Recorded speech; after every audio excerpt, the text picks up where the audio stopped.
Api di Bukit Menoreh. Karya Singgi Hadi Mintarja. Jilid 224. Aku ingin melihat kebenaran kata-katamu itu, berkata Kiai Sasak kemudian. Apa maksudmu? Bertanya orang itu. Bawa mereka kemari dan biarlah aku melihat mereka selamat, berkata Kiai Sasak. Orang yang mengawasinya itu tiba-tiba tertawa. Katanya, jangan memperbodoh kami. Jika anak dan istrimu aku bawa kemari, maka kau yakin akan dapat mengalahkan kami dan membebaskan anak dan istrimu. Aku tidak mau mengalami akibat buruk atas anak dan istriku. Bagaimanapun aku mampu membunuh kalian, tetapi saat-saat yang gawat itu akan membahayakan keselamatan mereka, berkata Kiai Sasak. Orang itu mengerutkan keningnya. Beberapa saat ia merenungi kata-kata Kiai Sasak itu. Namun kemudian ia bertanya, kenapa kau tiba-tiba saja berubah pendirian seperti itu? Jika sebelumnya kau berkeras menolak kerja sama dengan kami, tiba-tiba saja kau kini menerimanya meskipun dengan syarat. Aku sama sekali tidak tertarik pada kerja sama itu. Aku hanya memikirkan keluargaku. Tiba-tiba aku merasa cemas bahwa aku telah ditipu 2 kali.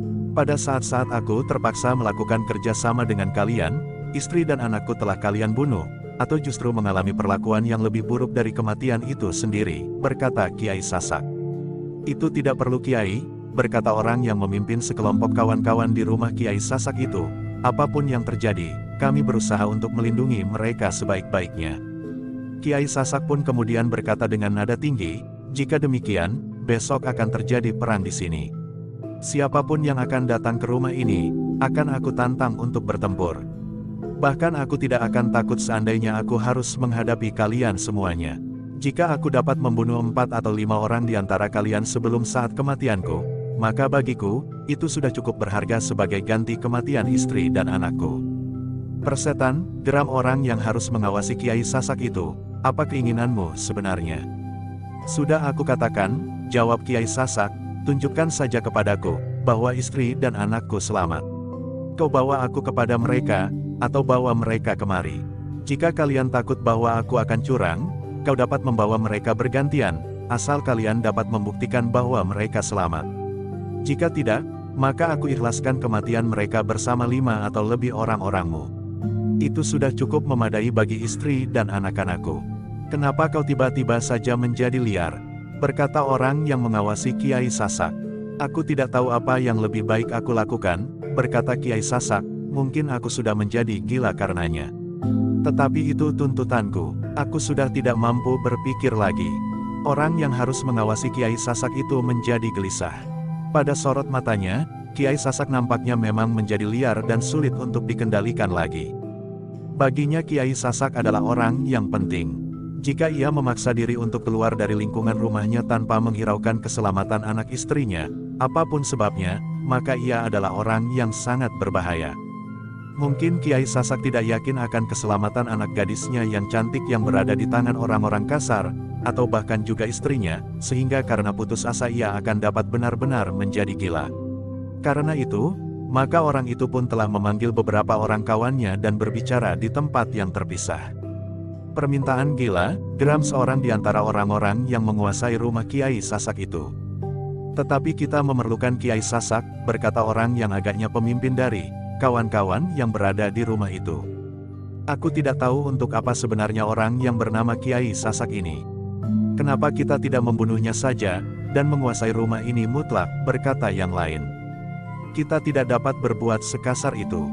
Setiap kali kita masih harus menunjukkan Kiai Sasak di antara tetangga-tetangga sehingga tidak dicurigai. Jika kita semula yang menghubungi orang ini, kita mempunyai pertimbangan, bahwa keluarga ini berasal dari Madiun.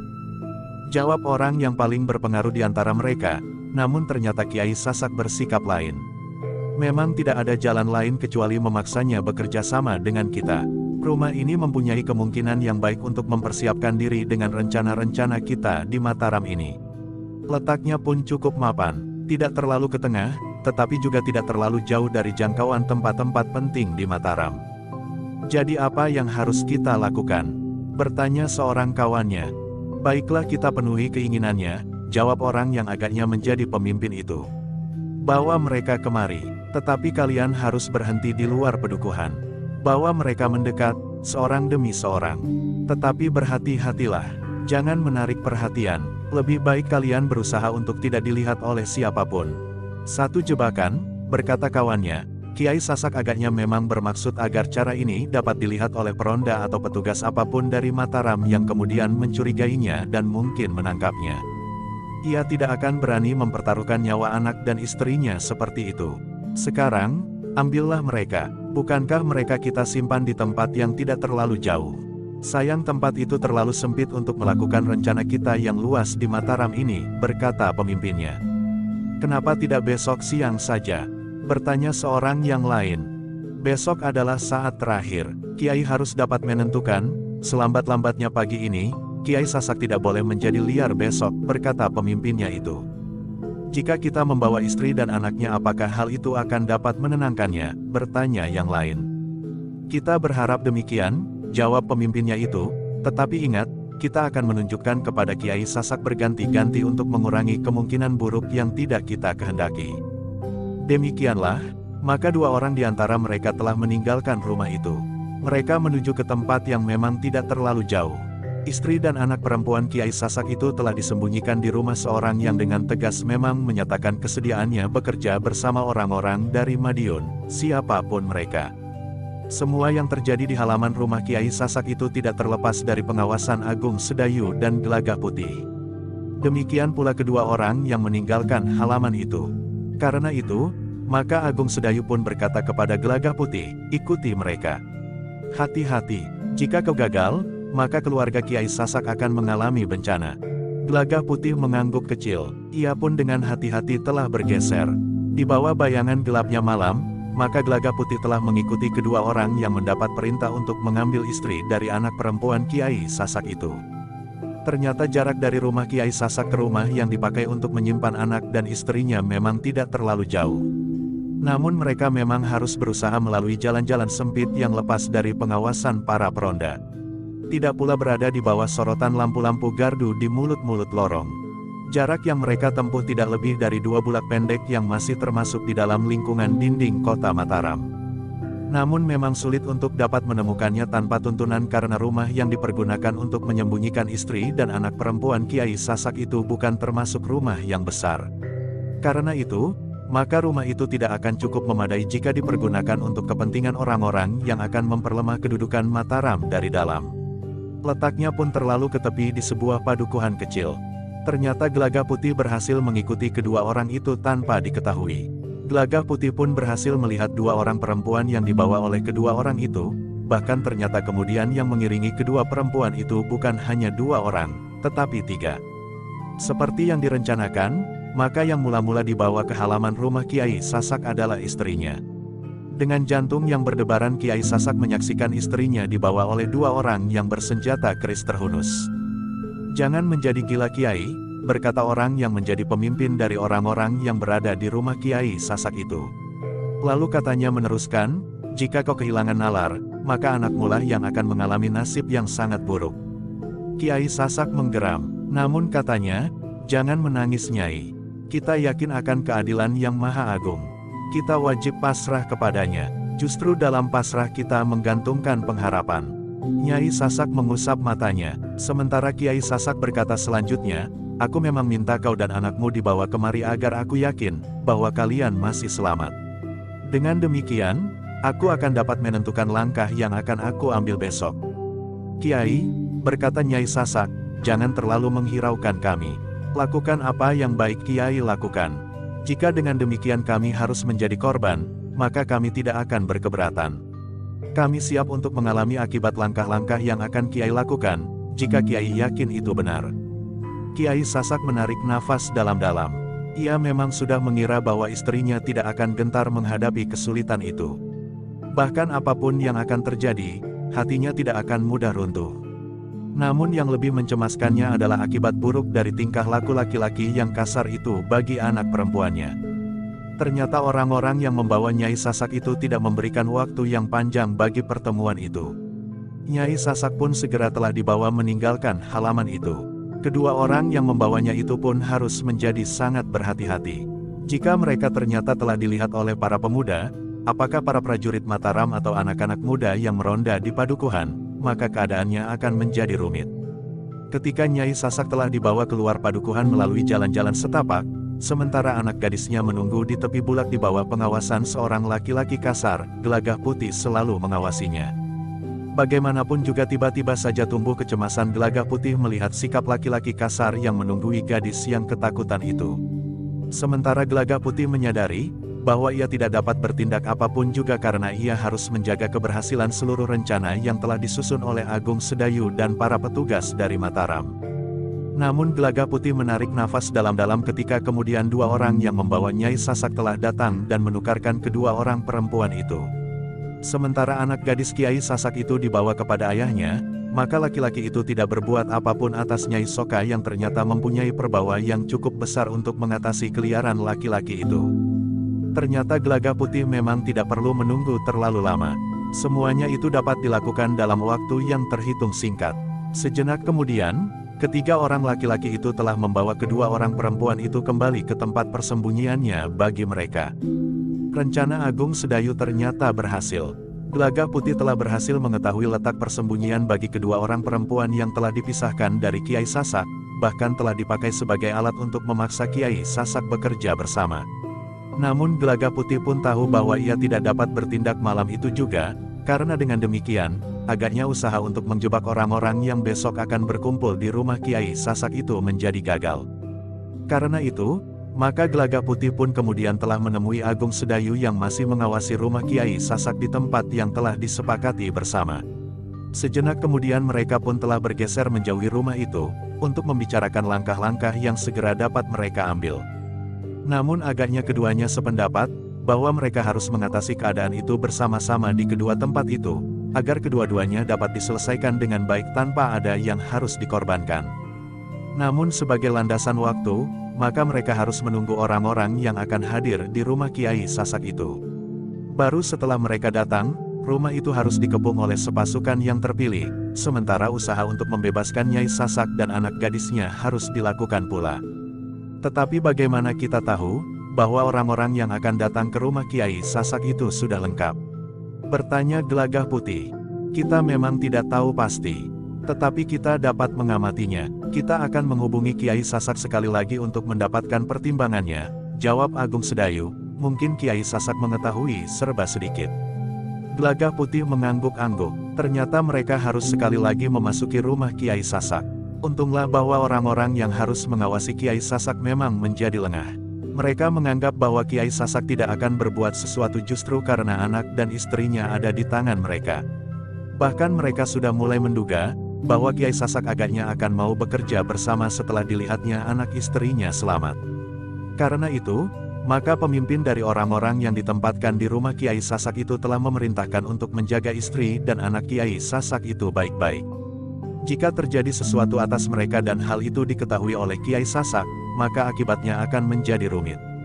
Dalam keputusasaan Kiai Sasak akan dapat merusak segala rencana. Demikianlah, sejenak kemudian Agung Sedayu dan Gelagah Putih telah berada di luar dinding bilik Kiai Sasak. Dengan hati-hati ternyata mereka sempat berbicara. Besok mereka akan datang sebelum matahari sampai ke puncak langit, desis Kiai Sasak. Aku mendengar hal itu dari pembicaraan mereka. Baiklah Kiai, berkata Agung Sedayu hampir berbisik, kami akan mengepung rumah ini setelah tengah hari. Tetapi apakah Kiai dapat menyebut berapa kekuatan mereka? Yang ada sekarang sekitar 6 orang di sini. Aku tidak tahu pasti berapa orang yang ada di tempat istri dan anakku disembunyikan. Besok akan datang 6 orang lagi.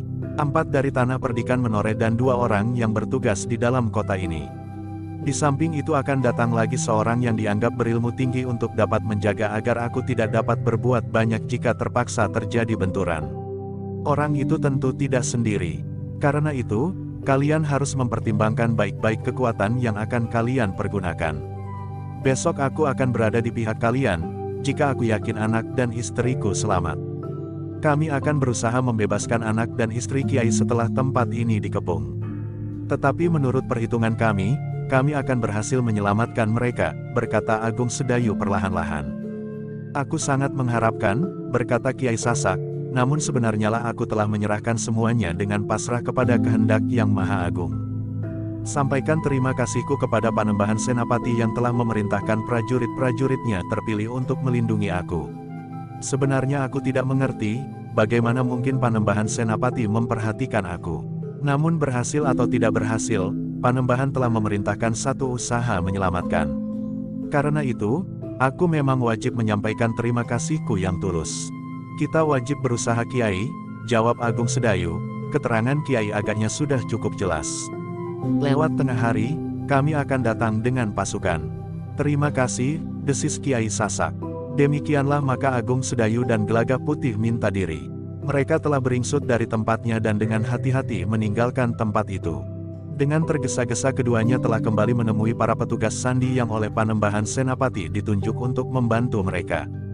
Mereka mempergunakan sisa malam itu untuk membicarakan rencana yang paling baik yang dapat mereka lakukan, namun tanpa mengorbankan keluarga Kiai Sasak. Kesimpulan dari pembicaraan itu adalah, bahwa kedua-duanya harus dilakukan dalam waktu yang bersamaan. Pasukan yang khusus disediakan akan mengepung rumah Kiai Sasak. Di saat itu pula, maka penyelamatan istri dan anak Kiai Sasak itu dilakukan. Jika terlambat, sehingga orang-orang yang mengawasi istri dan anak Kiai Sasak itu mengetahui lebih dahulu tentang pengepungan rumah Kiai Sasak, mungkin mereka akan melarikan kedua orang perempuan itu. Menjelang dini, mereka masih sempat beristirahat sejenak. Meskipun hanya sekejap, Agung Sedayu dan Gelagah Putih dapat tertidur di bilik mereka. Di saat fajar menyingsing, maka Panglima pasukan berkuda telah berada di tempat itu pula. Dengan jelas Agung Sedayu telah menguraikan rencananya. Ia memerlukan pasukan untuk mengepung dan kemudian memasuki rumah Kiai Sasak. Dengan terperincinya pula Agung Sedayu telah menyebut jumlah orang-orang yang ada di dalam halaman rumah yang akan dikepung itu. Aku harus menyiapkan sekelompok prajurit dengan satu keyakinan bahwa kita tidak boleh gagal, berkata Panglima itu. Namun kedua petugas sandi itu bertanya kepada Agung Sedayu, kalian berdua akan berada di mana? Kami akan berusaha membebaskan istri dan anak gadis Kiai Sasak sementara pasukan berkuda mengepung rumah Kiai Sasak. Kami akan datang ke rumah Kiai Sasak sambil membawa kedua orang perempuan itu. Baru kemudian kita mulai memasuki halaman rumah Kiai Sasak dan menangkap semua isinya. Jika mungkin hidup-hidup, jawab Agung Sedayu.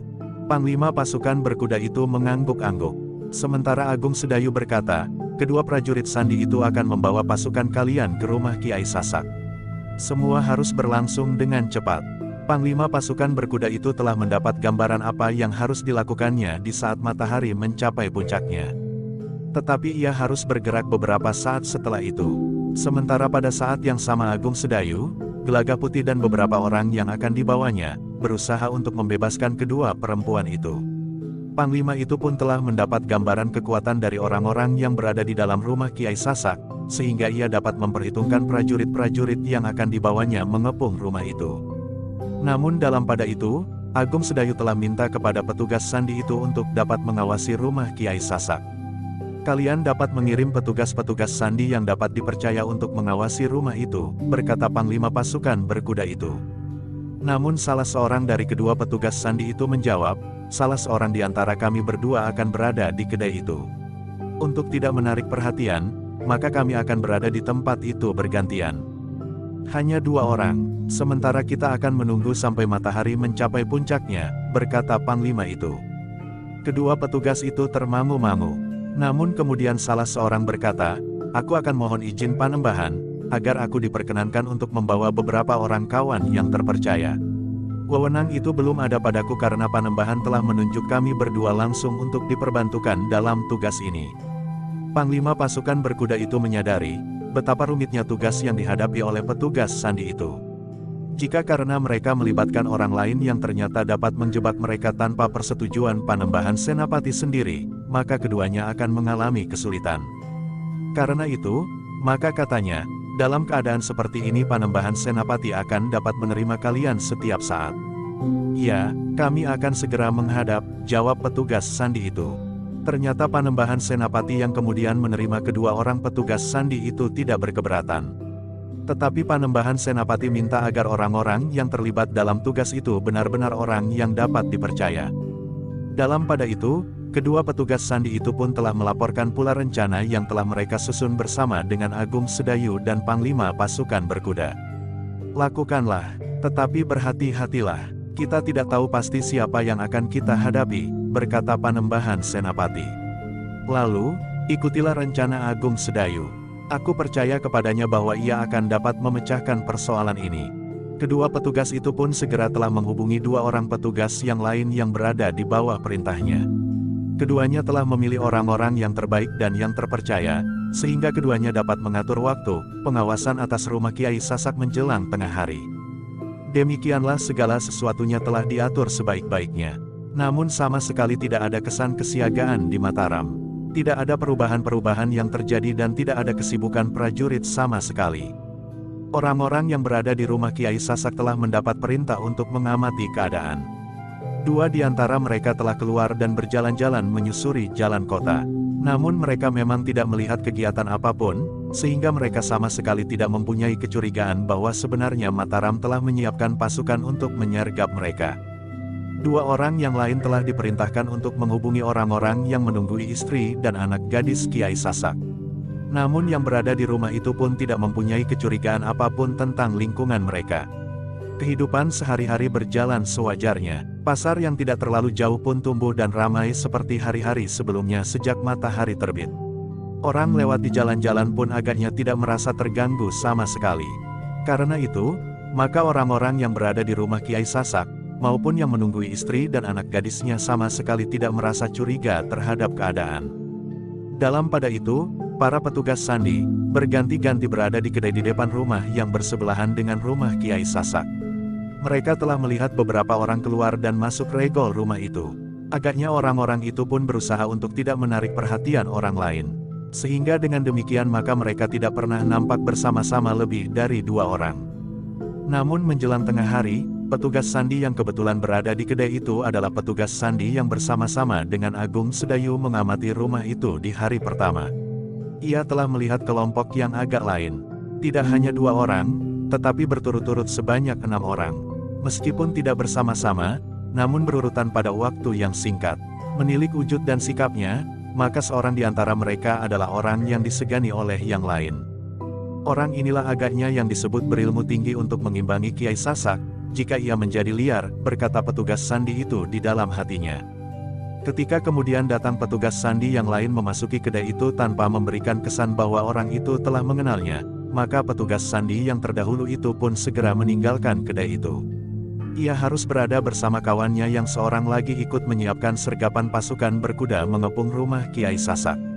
Sementara masih diharapkan orang-orang lain yang akan memasuki regol halaman rumah Kiai Sasak itu pula, terutama dua orang yang bertugas mengamati Mataram secara langsung.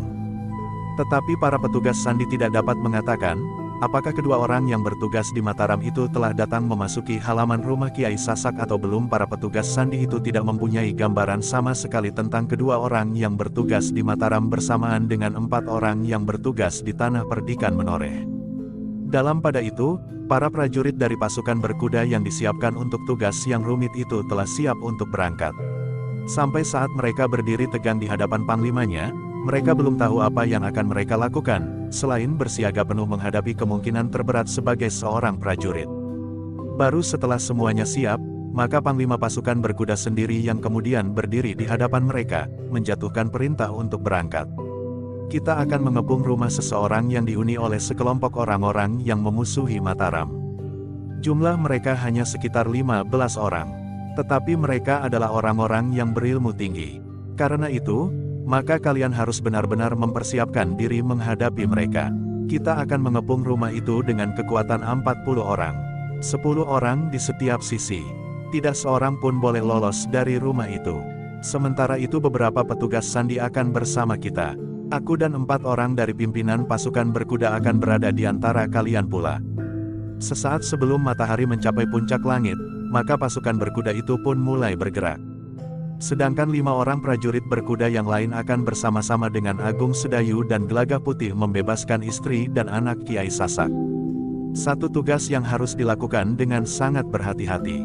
Jika keduanya salah langkah, sehingga anak dan istri Kiai Sasak mengalami bencana, maka hidup Kiai Sasak untuk selanjutnya tidak akan berarti. Ada beberapa kemungkinan terjadi atas Kiai Sasak.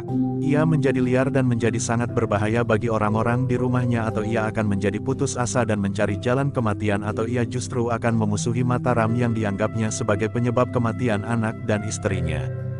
Dengan perhitungan yang cermat, maka kedua gerakan itu dilakukan. Yang satu tidak boleh mendahului yang lain. Derap kaki kuda di jalan-jalan kota memang mengejutkan. Beberapa orang menjadi gelisah dan bagaikan membeku melihat kuda-kuda yang berpacu dengan cepat melintas di hadapannya. Waktu yang diperlukan memang hanya sebentar. Pasukan berkuda itu segera mencapai rumah Kiai Sasak. Dengan cepat mereka berloncatan turun. Beberapa orang dengan sigap menerima kuda-kuda itu dan mengurusnya. Sementara yang lain berloncatan di halaman menyebelah rumah Kiai Sasak. Dalam waktu sekejap, rumah Kiai Sasak memang sudah terkepung rapat. Pimpinan pasukan itu dipegang langsung oleh Panglima Pasukan Berkuda. Namun seperti yang telah disepakati, mereka baru akan bergerak setelah Agung Sedayu dan Gelaga Putih datang sambil membawa anak dan istri Kiai Sasak, kecuali jika orang-orang yang ada di halaman itulah yang justru menyerang mereka lebih dahulu. Dua orang petugas sandi yang telah bergerak bersama Agung Sedayu dan Gelaga Putih sejak hari-hari sebelumnya telah memberikan beberapa petunjuk bagi Panglima Pasukan Berkuda untuk mengatur prajurit-prajuritnya. Kehadiran mereka memang mengejutkan seisi rumah itu. Seorang di antara mereka langsung memaksa Kiai Sasak untuk berada di pendapa. "Inikah yang kau lakukan, Kiai?" bertanya orang itu. "Aku tidak tahu apa yang terjadi sekarang ini," jawab Kiai Sasak. "Prajurit berkuda Mataram telah datang. Kaukah yang telah memberikan keterangan kepada mereka?" bertanya orang itu. "Bagaimana hal itu dapat aku lakukan? Aku tidak pernah beranjak dari rumah ini," jawab Kiai Sasak. "Ingat, anak dan istrimu berada di tangan kami," berkata orang itu. "Aku selalu mengingatnya, karena itu, aku tidak berbuat sesuatu selama ini. Jika terjadi hal-hal yang tidak kalian inginkan, maka itu adalah karena ketajaman penciuman hidung para petugas sandi di Mataram," jawab Kiai Sasak. "Ini agaknya akibat dari orang-orang yang bertugas di tanah perdikan Menoreh. Mereka tidak datang pada waktunya. Agaknya mereka telah terperangkap," berkata orang itu. "Lalu, kita harus menghancurkan mereka. Kiai Sasak, jika kau tidak mau membantu kita melawan para prajurit Mataram, maka anak dan istrimu akan menjadi taruhan." Kiai Sasak tidak menjawab, tetapi ia memang menjadi berdebar-debar. Apakah usaha para petugas sandi dari Mataram membebaskan anak dan istrinya itu berhasil? Pada saat yang demikian, beberapa orang yang berkuda memang lewat dan berhenti di depan rumah tempat anak dan istri Kiai Sasak disembunyikan. Dengan garangnya para prajurit berkuda itu telah dengan sengaja merusak pintu gerbang yang sebenarnya tidak tertutup. 4 orang berloncatan dari dalam rumah itu dan siap menghadapi segala kemungkinan. "Setan kau," geram salah seorang dari mereka, "apa kerjamu di sini?" "Kami harus menangkap orang-orang yang tidak dikenal yang ada di rumah ini," berkata pemimpin dari kelompok kecil prajurit itu. "Persetan," geram salah seorang dari keempat orang itu, "kau kira kami kelinci-kelinci kecil yang tunduk kepada perintahmu?" Salah seorang di antara para prajurit itu tertawa. Katanya, "Meskipun seandainya kalian orang-orang berilmu setinggi langit, namun kalian berada di Mataram. Kami dapat memanggil pasukan segelar sepapan. Senapati yang berilmu melampaui tingginya langit itu dan dengan ujung tombak menusuk ke arah jantung kalian." "Persetan," geram orang tertua di antara orang-orang yang keluar dari dalam rumah itu, "seluruh prajurit Mataram tidak akan mampu menangkap kami." Para prajurit Mataram itu tertawa, tetapi mereka tidak segera menyergap. Pemimpin dari kelima orang itu justru bertanya, "Kisanak, sebenarnya siapakah kalian itu? Dan apakah tugas kalian berada di sini? Memata-matai Mataram, menimbulkan kegelisahan atau apa? Para petugas sandi kami tidak melihat kehadiran kalian di sini. Karena itu, maka kami datang untuk menangkap kalian. Jika kemudian ternyata kalian tidak bersalah, maka kalian tentu akan kami lepaskan." "Cukup," berkata orang tertua dari keempat orang itu, "pergi dari sini atau kalian tidak akan pernah keluar regol halaman ini." Tetapi para prajurit itu tertawa. Seorang di antara mereka berkata, "Jangan terlalu garang, Kisanak. Salah satu ciri sehingga kami dengan cepat mengenali kalian sebagai orang-orang asing di sini adalah karena kalian cepat marah. Kalian sudah dibekali oleh perasaan bersalah, sehingga singgungan kecil saja dapat membakar perasaan kalian. Cepat, apa yang akan kau lakukan?" bentak orang tertua dari keempat orang itu. "Jika kau memaksa kami, marilah, kita akan bertempur. Jika kau gentar menghadapi kami, pergilah." Para prajurit itu tidak segera berbuat sesuatu. Bahkan pemimpinnya masih juga berkata, "Sebenarnya kita akan berbicara dengan cara yang lebih bersahabat. Marilah, ikutilah kami. Seperti aku katakan, Jika kalian memang tidak bersalah, maka kalian tentu akan dibebaskan. Cukup, jangan ulangi sampai 1000 kali.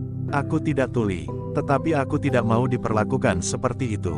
Orang tertua di antara mereka itu hampir berteriak. Jika kau berteriak, berkata pemimpin prajurit itu, maka orang-orang di sekitar rumah itu akan berdatangan. Mereka akan melihat apa yang terjadi di sini. Bukan salahku. Sekali lagi aku beri kesempatan, pergi dari tempat ini, geram orang itu. Tempat ini adalah telatah Mataram.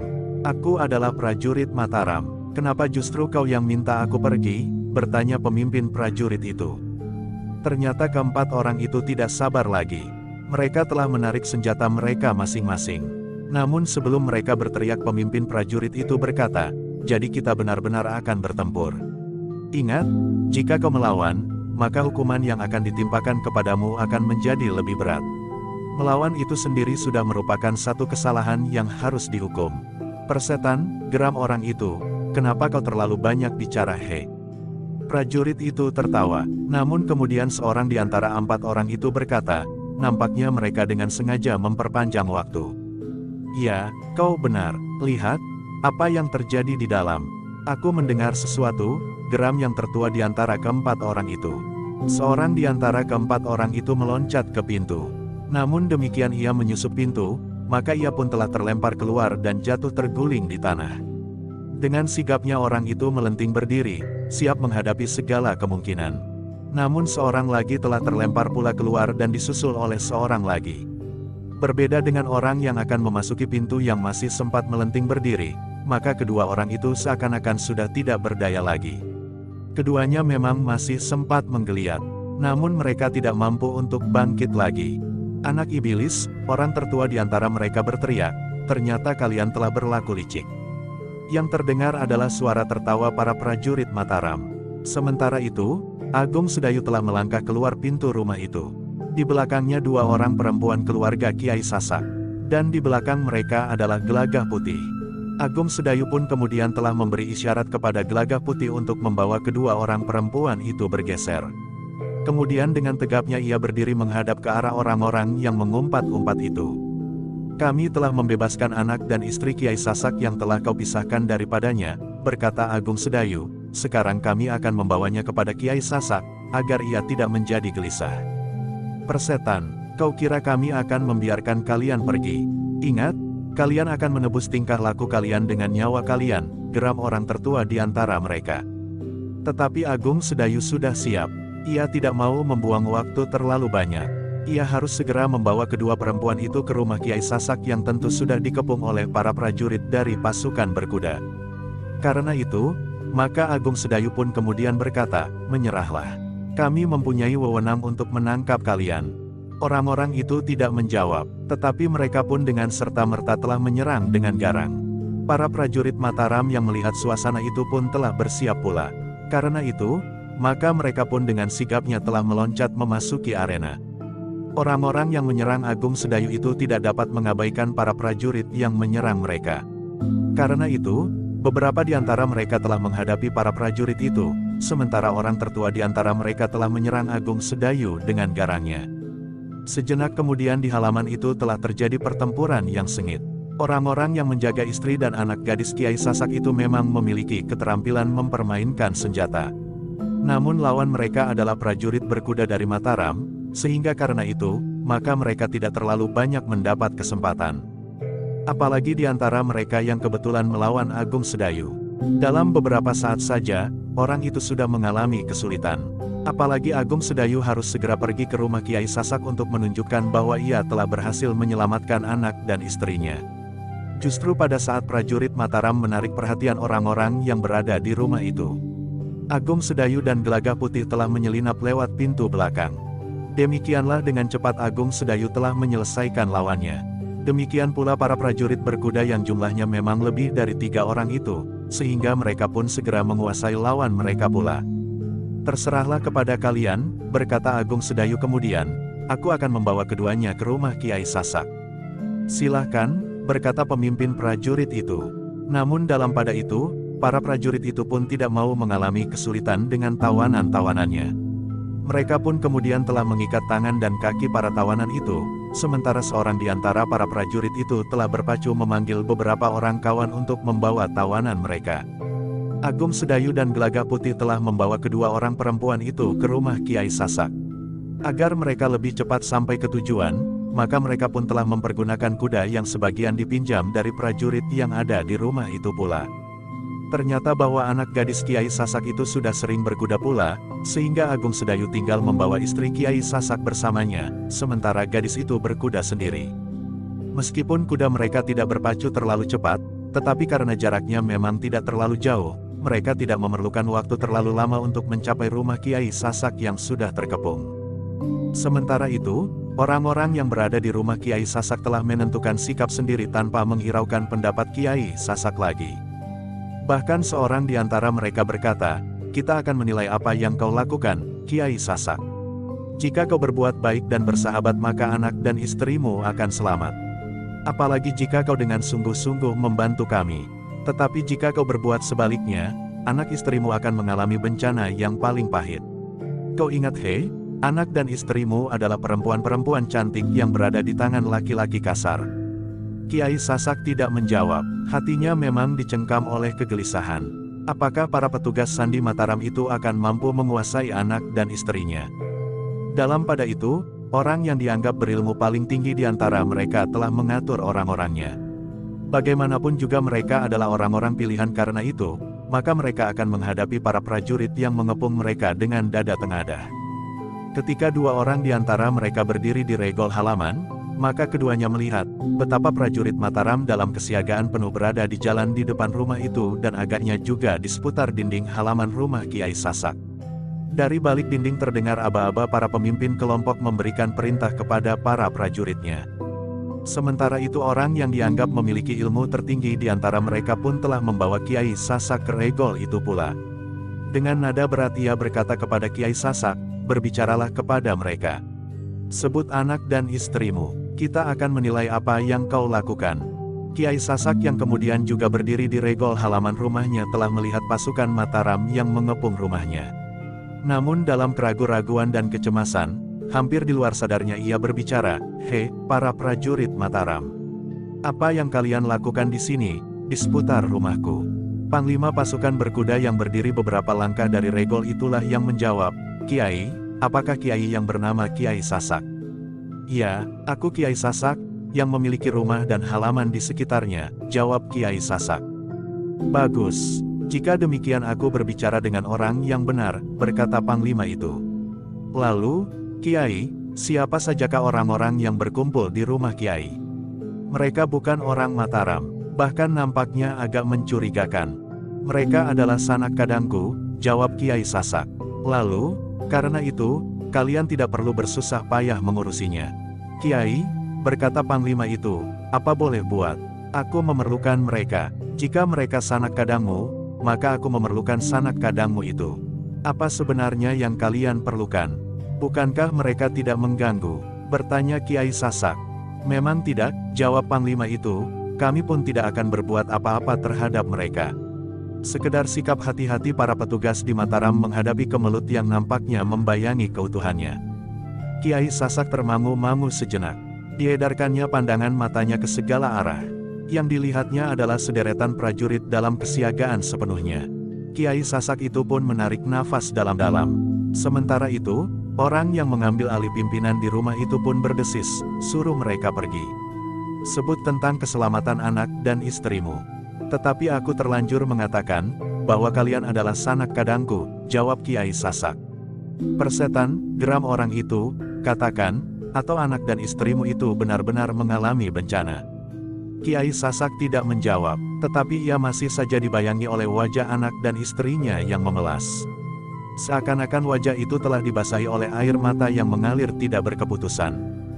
"Cepat," geram orang yang memimpin seisi rumah itu. Kiai Sasak tidak mempunyai pilihan lain. Namun ia masih juga menunggu sejenak. Bahkan kemudian ia pun melangkah maju sehingga ia turun ke jalan. "Hei para prajurit Mataram," suara Kiai Sasak lantang. Orang yang memaksanya berbicara itu pun mengikutinya dengan seksama. Tetapi ia tidak dapat ikut turun ke jalan sebagaimana dilakukan oleh Kiai Sasak. Bahkan dua orang yang lain pun masih saja berdiri di regol halaman itu.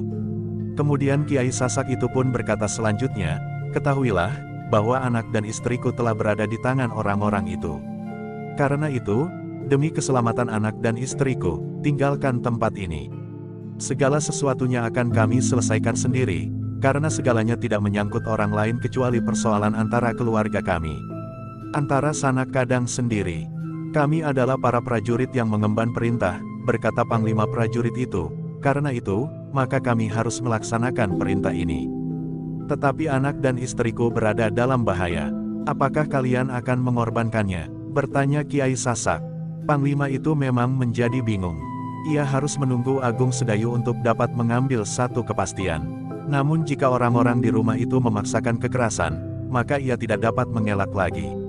Yang menjadi persoalan adalah justru Kiai Sasak itu sendiri. Namun dalam pada itu, selagi keadaan menjadi tegang, tiba-tiba saja Kiai Sasak telah melihat seseorang melambaikan tangannya. Hampir tidak percaya kepada penglihatannya, ia telah melihat anak dan istrinya berdiri di sebelah seorang yang tidak dikenalnya. Sementara itu, Gelagah Putih telah menyusup di antara para prajurit mendekati Panglima yang memimpin pasukan berkuda untuk memberikan laporan. "Jadi mereka sudah berada di sini sekarang?" bertanya Panglima itu. "Ya, mereka ada di belakang kita," jawab Gelagah Putih. Panglima itu berpaling sejenak. Ia pun melihat Agung Sedayu berdiri di sebelah kedua orang perempuan yang gelisah. Karena itu, maka tiba-tiba saja Panglima itu berkata, "Kiai Sasak, aku tidak peduli lagi akan keselamatan anak dan istrimu. Aku siap untuk menjalankan perintah. Menyerahlah." Kiai Sasak termangu-mangu sejenak. Namun tiba-tiba saja ia telah meloncat menyeberangi jalan menuju ke halaman di depan rumahnya. Namun pada saat yang bersamaan, serangan dahsyat telah menyambar Kiai Sasak. Sebuah pisau belati panjang yang bagaikan terbang menyusulnya. Tetapi agaknya ketajaman perhitungan Kiai Sasak telah menolongnya. Ketika ia hampir sampai di seberang jalan, maka ia pun telah menjatuhkan diri berguling di tanah. Pisau itu meluncur di atas kepalanya di saat ia menjatuhkan diri. Bahkan hampir saja mengenai seorang prajurit yang dengan tangkas pula menghindar, pisau itu ternyata telah membentur dinding halaman rumah di depan rumah Kiai Sasak. Akibatnya memang mengejutkan, dinding itu bagaikan meledak sehingga beberapa bagian telah runtuh. Sebuah lubang yang besar ternyata telah menganga pada dinding itu. Tetapi Kiai Sasak telah berdiri tegak. Di sampingnya Gelagah Putih pun telah siap menghadapi segala kemungkinan. "Ambillah istri dan anakmu Kiai," berkata Panglima itu. Orang yang mengambil alih pimpinan di rumah Kiai Sasak dan yang telah melempar pisau ke arah Kiai Sasak tetapi tidak mengenainya, berdiri dengan wajah yang membara. Dengan lantang ia berkata, "Kalian licik. Kalian telah bergerak dengan tipuan-tipuan yang hanya pantas dilakukan oleh para pengecut. Dan agaknya kalian memang pengecut itu." Kiai Sasak tidak menghiraukannya. Ia pun kemudian menyusup di antara para prajurit, berlari menemui anak dan istrinya yang berada di ujung jajaran prajurit dari pasukan berkuda yang berada di depan rumah Kiai Sasak itu. Sesaat Kiai Sasak telah memeluk anak dan istrinya. Namun kemudian keduanya telah dilepaskannya. Dengan nada rendah ia berkata, "Aku harus membuat perhitungan dengan orang-orang itu." Tetapi Agung Sedayu menjawabnya, "Biarkan mereka diselesaikan oleh para prajurit dari pasukan berkuda yang terpilih ini." Kiai Sasak termangu-mangu. Dengan nada berat ia berkata, "Beberapa orang di antara mereka ternyata berilmu tinggi. Percayakan kepada kami, urusi anak dan istri Kiai," berkata Agung Sedayu. "Persoalannya bersumber dari aku," jawab Kiai Sasak. Agung Sedayu tersenyum sambil melangkah. "Kami adalah prajurit Mataram yang mempunyai kewajiban menyelesaikan persoalan seperti ini." Kiai Sasak termenung sejenak. Hampir di luar sadarnya ia bertanya, "Kaukah yang telah membebaskan anak dan istriku?" "Aku adalah petugas sandi yang menghubungi Kiai di rumah Kiai dan yang mendapat tugas untuk membebaskan anak dan istri Kiai." Kiai Sasak menjadi ragu-ragu, apakah yang harus dilakukannya. Namun dalam pada itu, Agung Sedayu telah melangkah menyusuri jalan di muka rumah Kiai Sasak di sela-sela para prajurit berkuda yang sudah bersiap menghadapi segala kemungkinan. Namun ia masih sempat berdesis, "Lindungi anak dan istrimu." Kiai Sasak tidak dapat berbuat lain. Ia pun kemudian justru melangkah surut bersama anak dan istrinya, mengambil jarak dari para prajurit Mataram yang mengepung rumah Kiai Sasak itu. Sejenak kemudian Agung Sedayu telah berada di hadapan regol rumah Kiai Sasak bersama Gelagah Putih dan Panglima pasukan berkuda. Sementara itu, orang-orang yang berada di dalam halaman rumah Kiai Sasak justru telah menutup regol halaman. Aku akan memasuki halaman itu, berkata Panglima pasukan berkuda yang memimpin langsung pengepungan itu.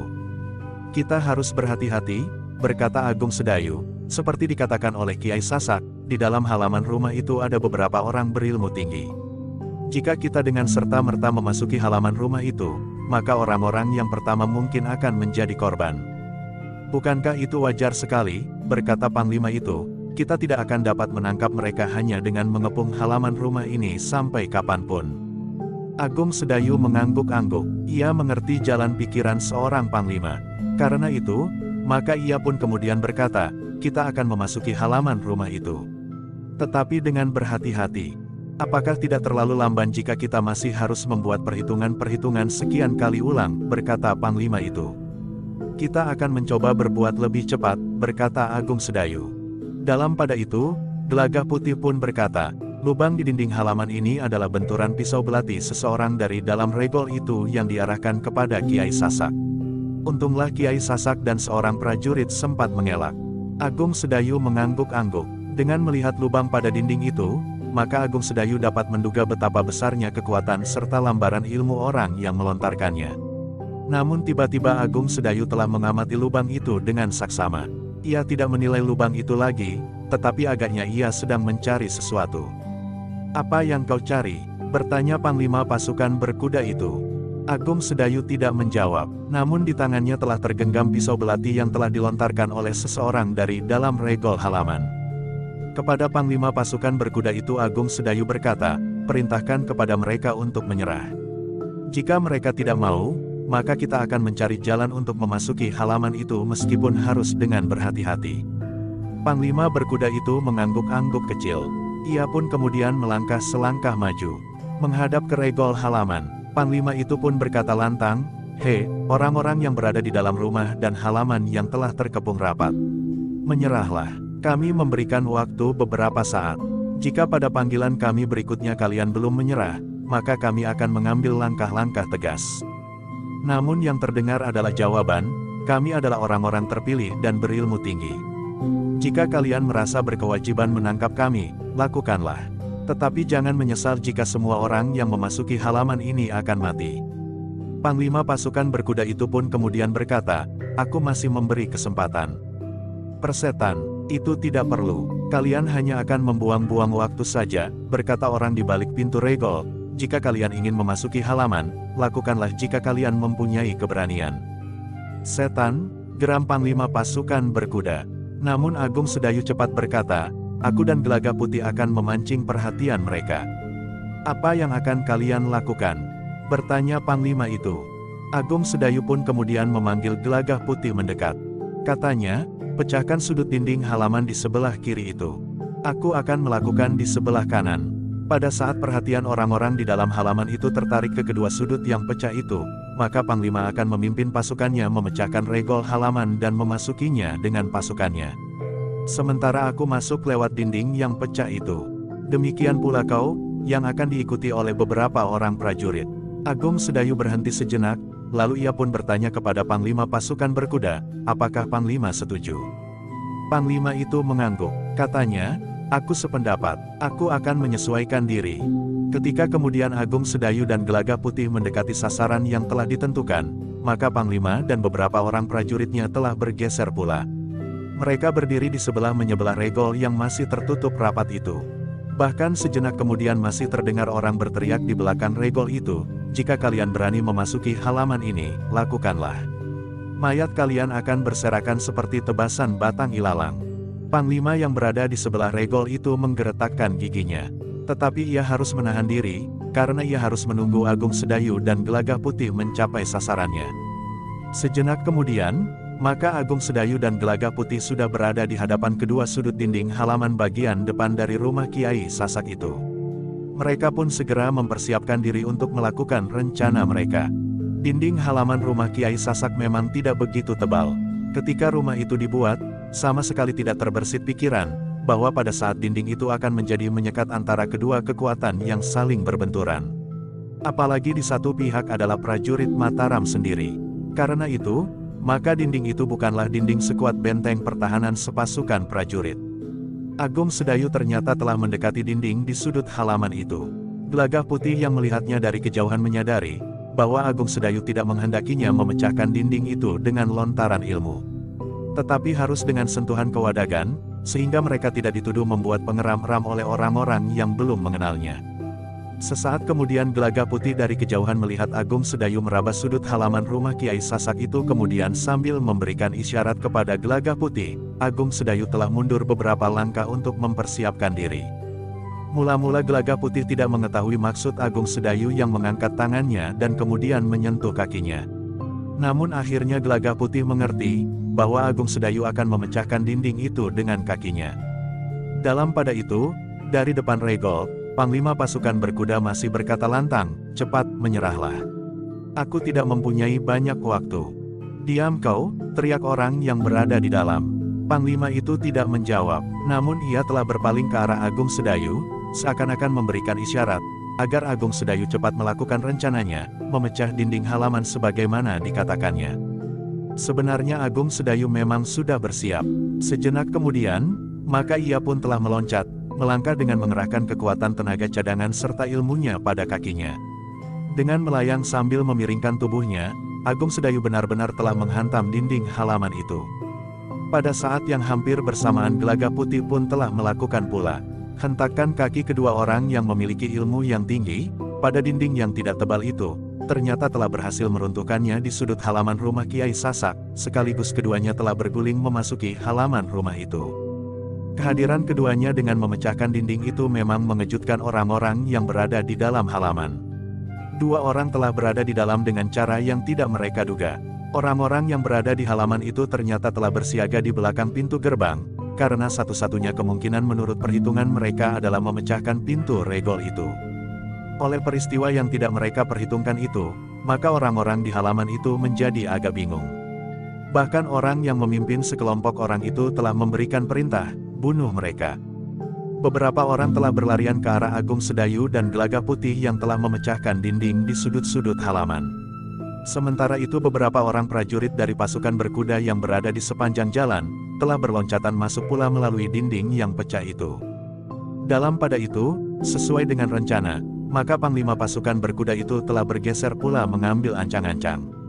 Dengan satu loncatan yang kuat, maka Panglima pasukan berkuda itu telah memecahkan pintu regol yang selaraknya memang tidak terlalu kuat.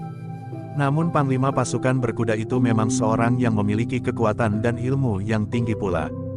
Para prajurit tidak sempat mengagumi Agung Sedayu dan Gelagah Putih. Mereka segera berdesakan memasuki halaman rumah itu. Namun Panglima dari pasukan berkuda itu masih juga memerintahkan beberapa orang untuk tetap berada di sepanjang jalan. Jika ada di antara orang-orang dari halaman itu yang melarikan diri, maka adalah menjadi tugas mereka untuk menangkapnya. Para pemimpin kelompok yang berada di sisi dan di belakang rumah Kiai Sasak itu pun dengan cepat berusaha menyesuaikan diri. Beberapa orang di antara para prajurit telah berlari-larian dan memasuki halaman lewat dinding yang runtuh di sudut halaman itu. Sementara yang lain juga tetap berada di tempatnya. Sedangkan yang berjaga-jaga di belakang rumah, menjadi semakin siaga menghadapi kemungkinan pelarian dari orang-orang yang berada di rumah Kiai Sasak itu. Demikianlah di halaman rumah Kiai Sasak itu telah terjadi pertempuran yang sengit. Ternyata orang-orang terpilih yang bertugas di Mataram itu telah membentur kekuatan pasukan Mataram yang tangguh. Orang yang mengambil pimpinan di rumah Kiai Sasak itu ternyata telah bertemu dengan Agung Sedayu yang memasuki halaman itu lewat dinding yang dipecahkannya. Sedangkan seorang pengawalnya yang terpercaya telah meloncat ke arah Gelagah Putih yang memasuki halaman itu dengan cara yang sama dengan Agung Sedayu. Justru karena itu, ketika Panglima pasukan berkuda memecahkan pintu regol, maka dua orang yang tinggal di depan regol itu telah menyerangnya. Sementara beberapa orang yang lain berlari-larian mendekat. Namun Panglima itu cukup tangkas. Dengan cekatan ia berhasil mengelakkan serangan kedua orang itu. Bahkan kemudian, dengan garang Panglima itu telah menyerang kembali. Apalagi kemudian beberapa orang prajurit telah menyusulnya memasuki halaman. Pertempuran pun semakin lama menjadi semakin sengit. Separuh dari prajurit Mataram bersama para petugas sandi telah memasuki halaman dan bertempur melawan orang-orang yang berada di dalam. Namun yang separuh dari seluruh prajurit Mataram yang mengepung rumah itu, ternyata telah lebih banyak dari orang-orang yang berada di halaman itu. Namun ternyata sebagaimana mereka perhitungkan, bahwa di antara orang-orang yang berada di halaman rumah Kiai Sasak itu adalah orang-orang yang memiliki ilmu yang tinggi. Mereka bukan saja seorang prajurit, tetapi mereka adalah orang-orang terpilih dalam tugas yang khusus.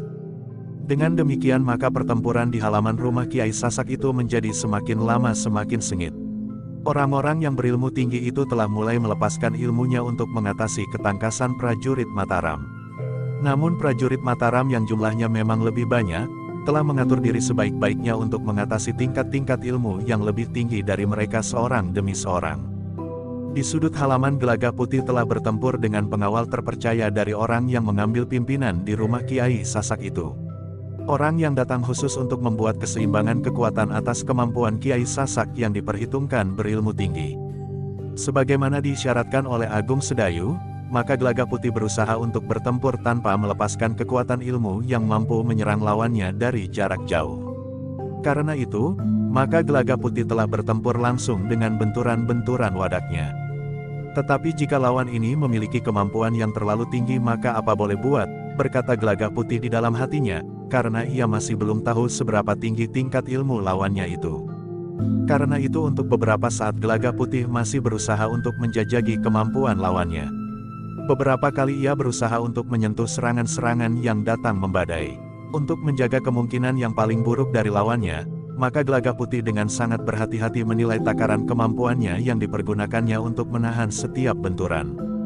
Namun kemudian Gelagah Putih pun berkata kepada diri sendiri ketika tangannya terasa sakit, agaknya aku terlalu sombong menghadapi lawan. Satu pantangan yang setiap kali diperingatkan baik oleh Kakang Agung Sedayu maupun Guru, Kiai Jayaraga. Namun aku tidak mau mengulangi kesalahan-kesalahan yang pernah aku lakukan. Dengan demikian maka Gelagah Putih menjadi lebih berhati-hati lagi menghadapi lawannya. Ia tidak mau disakiti lawannya, tetapi juga tidak mau kehilangan kendali sehingga dengan serta-merta ia akan dapat membunuh lawannya. Namun justru karena Gelagah Putih terlalu sibuk memperhitungkan kekuatannya, maka kecepatan geraknya memang agak terlambat. Beberapa kali lawannya berhasil mengenainya, justru pada saat Gelagah Putih sedang mencoba-coba. Pada serangan yang dilambari segenap kekuatan dan kemampuan lawannya, maka terasa tumit lawannya yang mengenai lambungnya bagaikan himpitan dindi besi. Justru pada saat Gelagah Putih sedang berusaha mengatasi rasa sakit, serangan berikutnya datang demikian cepatnya.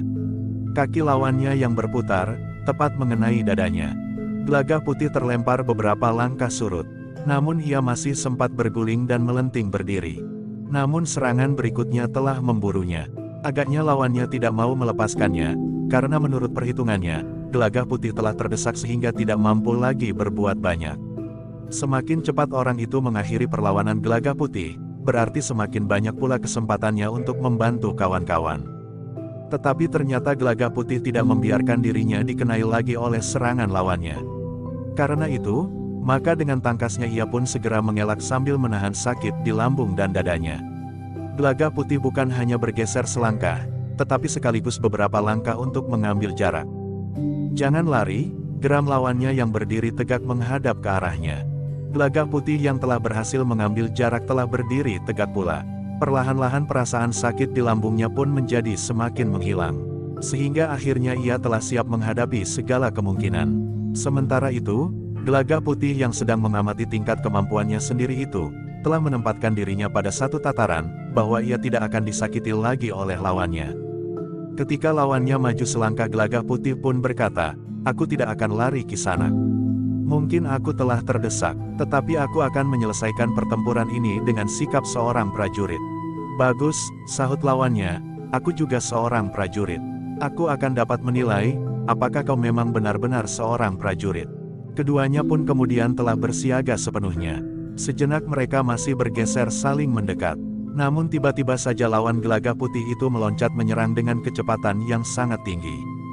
Namun Gelagah Putih telah bersiap pula. Karena itu, maka dengan cepat pula ia bergeser sehingga serangan lawannya itu sama sekali tidak mengenainya. Namun demikian kaki lawannya itu berjejak di atas tanah, maka ia pun telah mengangkat kakinya sambil berputar, bertumpu pada kaki yang lain. Gelagah Putih masih sempat meloncat surut. Telapak kaki lawannya yang mengarah langsung ke kepalanya. Ia justru merendahkan dirinya dan dengan cepat menyapu kaki lawannya yang menjadi tumpuan tegaknya. Sapuan kaki Gelagah Putih itu terjadi demikian cepatnya, sehingga lawannya itu tidak sempat mengelakkannya. Dengan demikian maka lawan Gelagah Putih itu telah jatuh terbaring di tanah. Namun ternyata bahwa orang itu mampu bergerak cepat sekali. Demikian ia terjatuh, maka ia pun sekejap telah melenting berdiri. Bahkan mendahului kesiagaan Gelagah Putih. Sehingga Gelagah Putih terkejut ketika tiba-tiba saja orang itu telah melayang menyerangnya dengan kakinya yang terjulur lurus menyamping. Tetapi kecepatan geraknya ternyata berakibat buruk baginya. Gelagah Putih yang terkejut itu tidak sempat mengelak. Demikian ia tegak setelah menyapu kaki lawannya, maka serangan itu seakan-akan telah berada di depan hidungnya. Gelagah Putih tidak sempat memperhatikan bagaimana orang itu dapat bergerak demikian cepatnya. Ternyata Gelagah Putih yang terkejut itu telah menangkis serangan lawannya. Anak muda itu berdiri tegak dengan kaki renggang. Tangannya dengan tangkasnya bersilang di depan wajahnya yang menjadi sasaran serangan lawannya.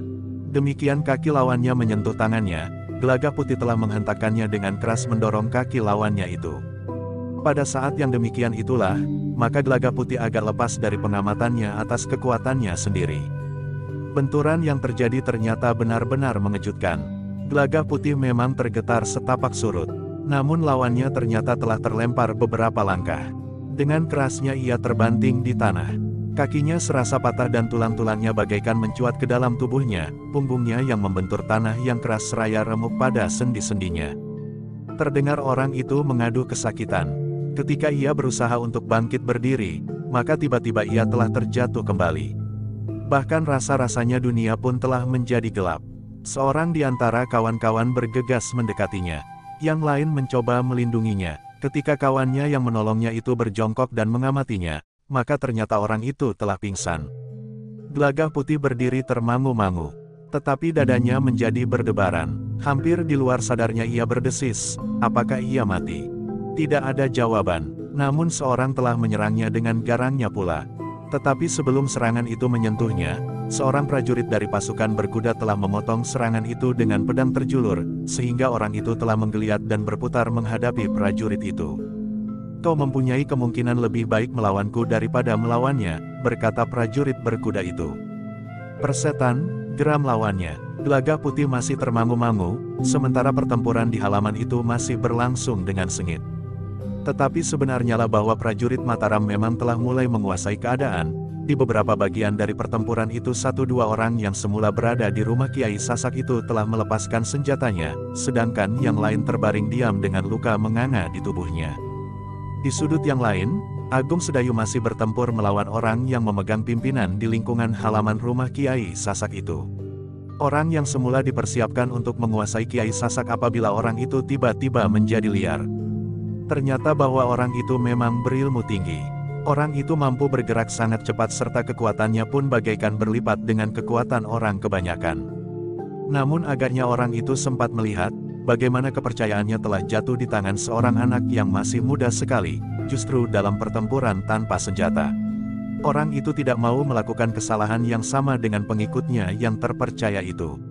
Karena itu, ketika ternyata lawannya mampu mengimbangi kecepatannya bergerak dan kekuatannya, maka ia pun telah mencabut pedangnya. Agung Sedayu termangu-mangu sejenak. Ia dapat mempergunakan beberapa unsur dari ilmunya untuk melawan pedang itu. Ia dapat melindungi dirinya dengan ilmu kebalnya. Atau ia dapat menyerang orang itu dengan sorot matanya dari jarak di luar jangkauan orang itu. Tetapi Agung Sedayu tidak melakukannya. Ketika pedang lawannya itu terayun, Agung Sedayu telah mengelak sambil menarik pisau belati yang terselip di lambungnya. Pisau belati yang telah dipungutnya di depan regol halaman rumah Kiai Sasak, yang ternyata adalah pisau belati lawannya itu sendiri yang telah dilemparkan kepada Kiai Sasak dan memecahkan dinding halaman rumah di depan Kiai Sasak itu. Lawan Agung Sedayu itu termangu-mangu. Namun sebelum ia bertanya Agung Sedayu telah berkata, "Apakah pisau belati ini milikmu?" "Iya," geram orang itu, "tetapi pisau itu tidak lebih baik dari parang pembelah kayu. Karena itu, aku telah melemparkannya. Aku sama sekali tidak memerlukannya. Tetapi pedang ini adalah pedang pusaka yang tidak ada duanya di dunia ini." Agung Sedayu mengerutkan keningnya. Ketika ia sempat memperhatikan pedang itu, maka hatinya memang menjadi berdebar-debar. Pedang itu sama sekali tidak mengkilap dan memantulkan panasnya cahaya matahari. Tetapi pedang itu berwarna kehitam-hitaman. Di tengahnya bagaikan merambah satu bentuk yang mendebarkan. Seperti sebatang pohon yang bercabang-cabang dan beranting-ranting kecil. "Pamor, apakah yang membuat pedang itu bagaikan menyala?" bertanya Agung Sedayu di dalam hatinya. Sebenarnya lah ketika pedang itu digerakkan, maka seakan-akan daunnya menjadi bagaikan membara. Antara nampak dan tidak, warna kemerahan menyala pada jalur-jalur pamor pedang yang mendebarkan itu. Orang yang menggenggam pedang itu pun kemudian tersenyum. Katanya, "Aku tahu bahwa kau adalah seorang yang berilmu tinggi. Namun justru karena itu kau tentu mengenali watak pedangku ini. Bukan saja terbuat dari besi baja pilihan dengan pamor riris yang tidak ada duanya. Barangkali kau belum pernah mendengar pada keris, tombak ataupun luhuk yang mempunyai pamor riris. Nah, lihatlah dengan sungguh-sungguh wujud dari pamor riris yang mengandung kekuatan api. Selebihnya warangan yang kuat telah diusapkan pada saat-saat memandikan pedang ini, sehingga setiap goresan betapapun kecilnya, akan dapat membunuhmu dalam waktu yang singkat." Agung Sedayu sempat mengangguk-angguk. Tetapi bisa yang terdapat pada warangan di pedang itu tidak menggetarkan jantungnya, karena Agung Sedayu menyadari, bahwa tidak ada jenis bisa yang akan membunuhnya. Bisa ular bandotan yang paling tajam pun tidak akan dapat membekukan darahnya. Bahkan seandainya seekor ular gundala di langit turun sekalipun. Namun Agung Sedayu sempat mengagumi ketika ia melihat pedang itu digerakkan. Seakan-akan telah meninggalkan bayangan helai-helai pedang yang berwarna kemerahan. Tetapi Agung Sedayu tidak dapat lebih lama memperhatikannya, karena lawannya pun kemudian mulai memutar pedangnya itu. Ujungnya mulai diarahkan ke dada Agung Sedayu yang bersiap-siap menanti serangan lawannya dengan pisau belati di tangannya. Pisau belati milik lawannya itu sendiri. Pisau belati itu memang bukan pisau belati yang mempunyai kelebihan. Meskipun pisau belati itu cukup baik, bukan saja buatannya, tetapi juga bahannya, namun tidak ada pamor yang terpahat pada daunnya. Tidak pula dimandikan dengan warangan di setiap permulaan tahun, dan tidak pula memancarkan cahaya kemerah-merahan. Namun di tangan Agung Sedayu pisau itu telah berubah menjadi pisau belati yang sangat berbahaya. Demikianlah, maka sejenak kemudian, keduanya telah terlihat dalam pertempuran senjata yang mendebarkan. Orang yang dikirim untuk mengimbangi Kiai Sasak itu memang mampu bergerak dengan kecepatan yang sangat tinggi. Ilmu pedangnya pun telah mencapai tataran yang mengagumkan pula.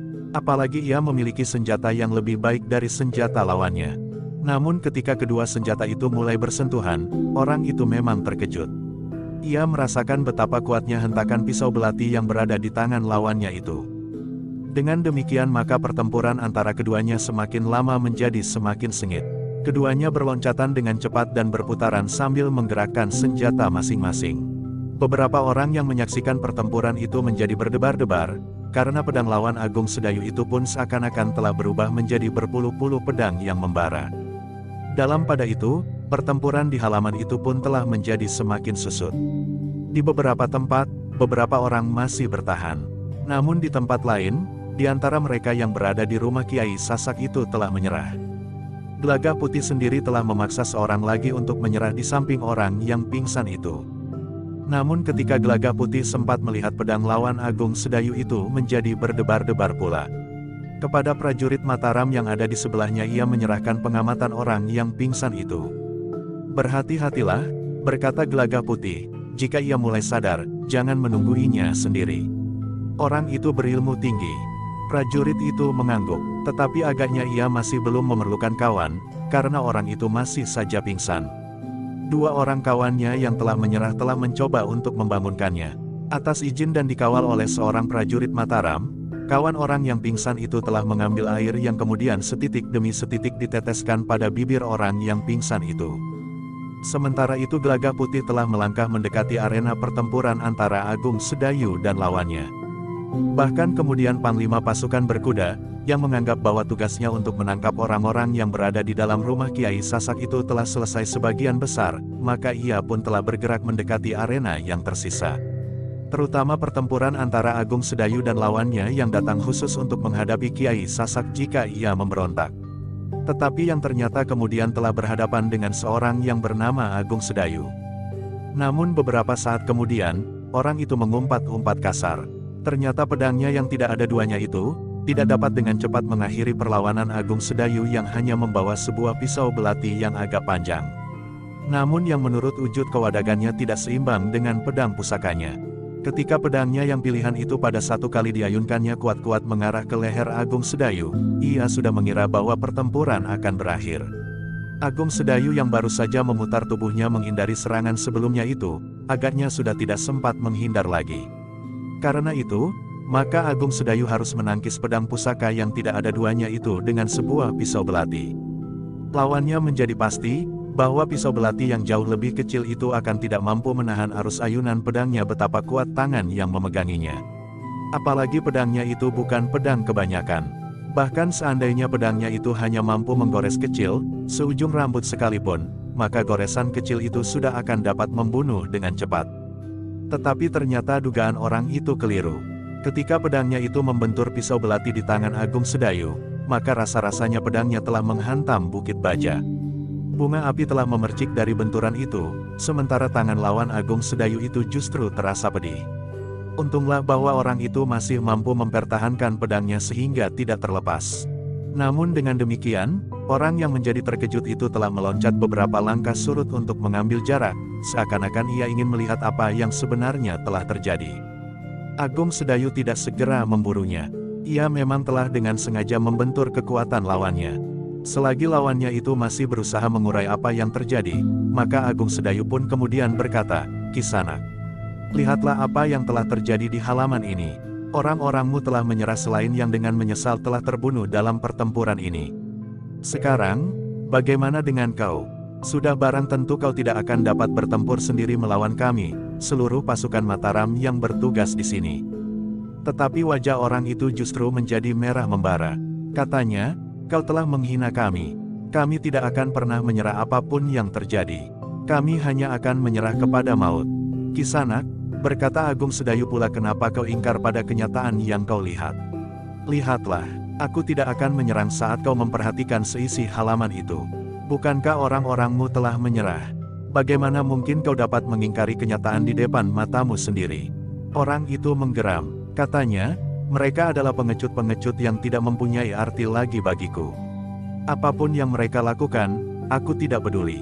Tetapi aku bukan mereka dan aku tidak akan menyerah." "Sungguh luar biasa," berkata Agung Sedayu, "tetapi apa artinya langkah yang kau ambil itu? Putus asa, atau membunuh diri atau perbuatan lain yang sama pengecutnya dengan itu? Kenapa kau tidak berani dengan jantan melihat dan mengakui kenyataan yang kau hadapi? Itukah wujud kejantanan menurut orang-orang Mataram? Menyerah dengan alasan kenyataan dan bertanggung jawab atas perbuatannya?" Geram orang itu. "Sekarang jangan banyak bicara. Aku mempunyai nilai sendiri tentang kejantanan. Aku akan bertempur sampai mati." "Luar biasa," berkata Agung Sedayu, "satu wujud kesetiaan tanpa batas. Daripada kau harus memberikan keterangan tentang kenyataanmu, maka kau telah memilih membunuh diri dengan kedok sikap seorang kesatria." Cukup orang itu berteriak, "Aku tidak bertugas untuk menentukan nilai kejantanan seseorang.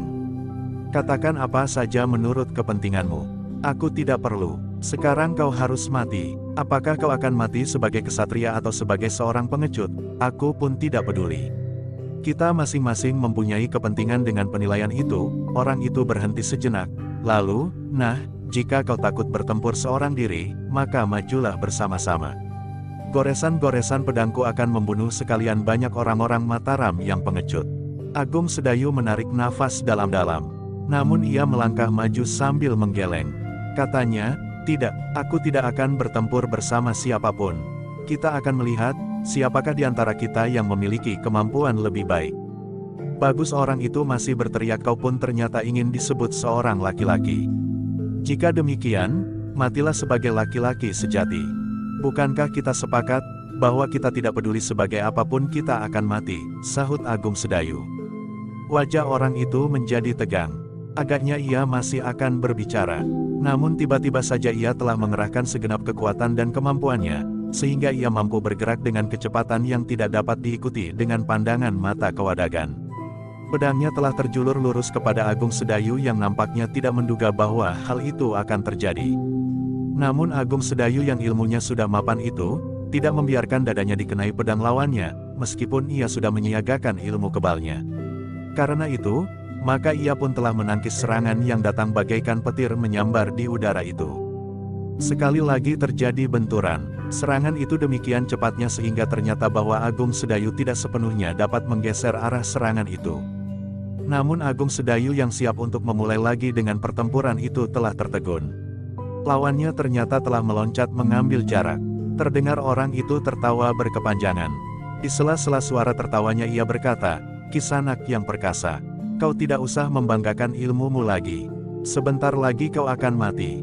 Aku merasakan pada telapak tanganku, bahwa pedangku yang meskipun tidak menghunjam ke jantungmu, di samping benturan yang keras, agaknya satu goresan telah melukaimu."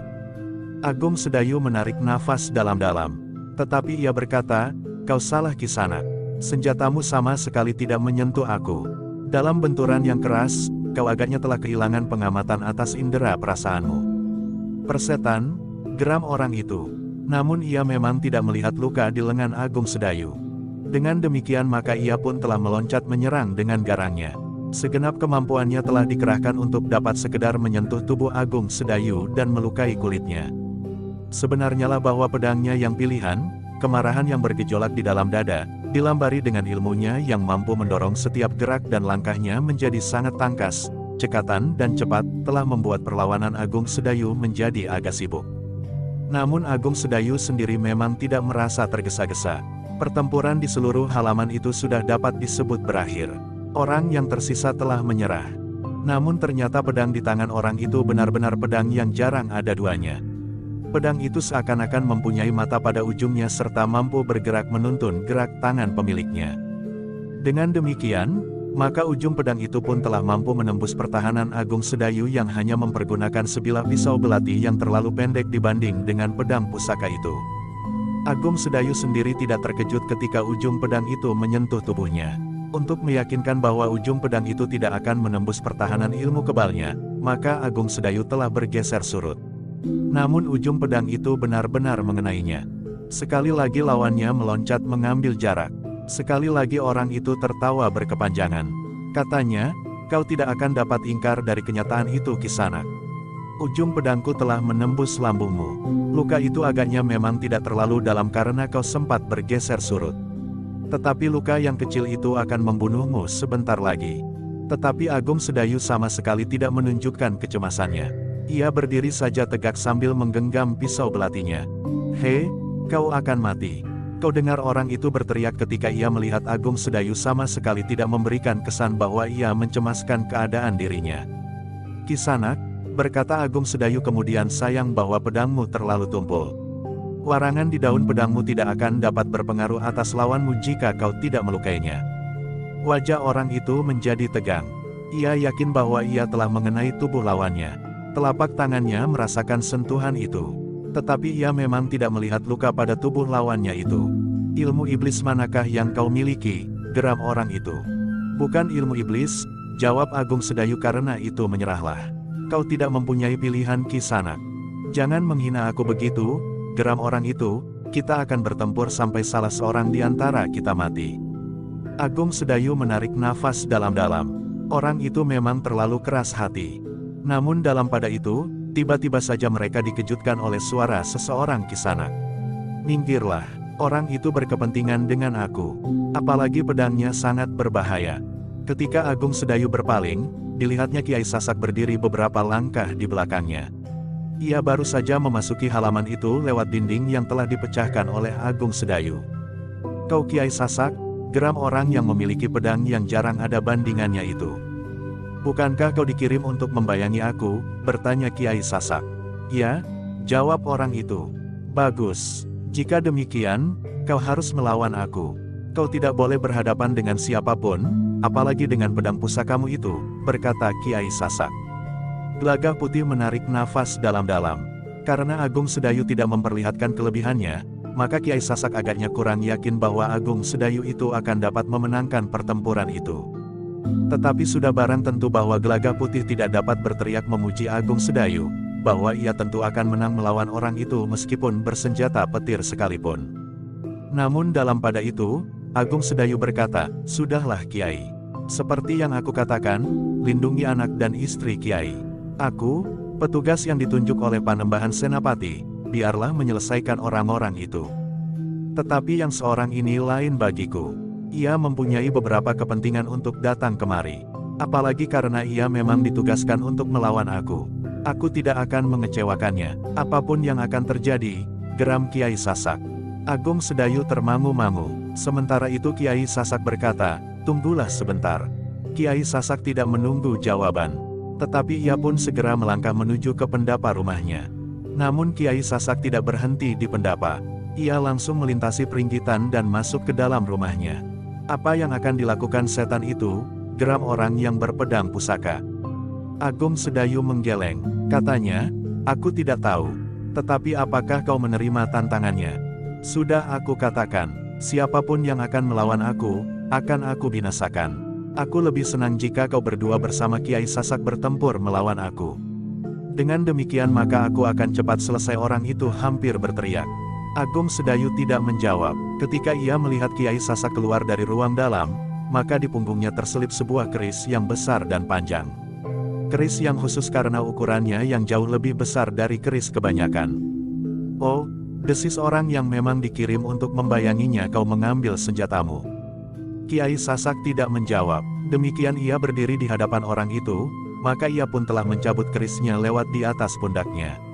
Mengangkat keris itu di atas kepalanya sambil berkata, "Pusaka ini akan dapat mengimbangi pedangmu yang menggirisi itu." Orang-orang yang menyaksikan keris itu termangu-mangu. Pamornya tidak memancarkan bara yang merah, tetapi justru seakan-akan menyala kehijau-hijauan. Orang yang dikirim untuk membayangi Kiai Sasak itu termangu-mangu. Ia memang seorang yang memiliki pengetahuan tentang pusaka. Karena itu, maka ia pun segera mengetahui bahwa pusaka Kiai Sasak itu pun merupakan pusaka yang nilainya tidak kalah dari pedangnya.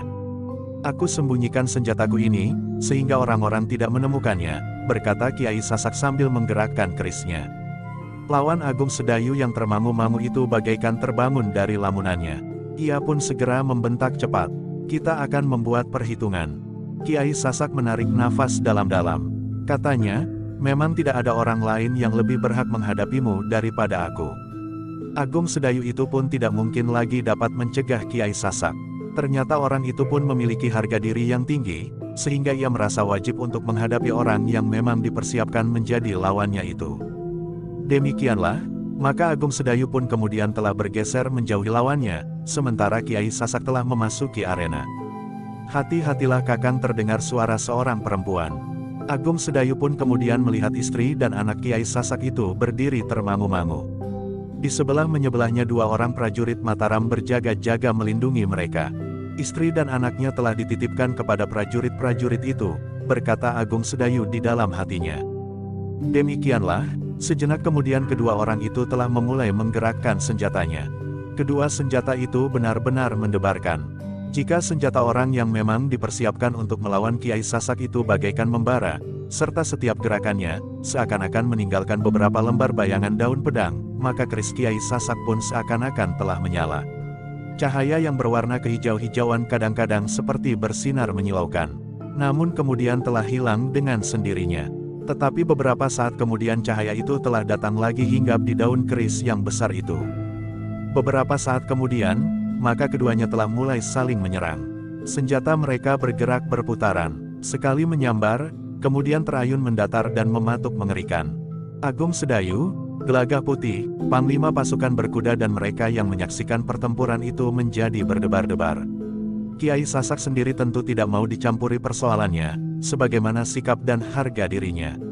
Sehingga karena itu, maka yang lain pun hanya dapat menunggui pertempuran yang semakin lama menjadi semakin sengit itu. Sebagaimana lawannya, maka ternyata Kiai Sasak mampu mengimbangi gerak serta ketangkasannya. Meskipun Kiai Sasak nampak lebih tua, tetapi tenaga dan kemampuannya sama sekali tidak meragukan.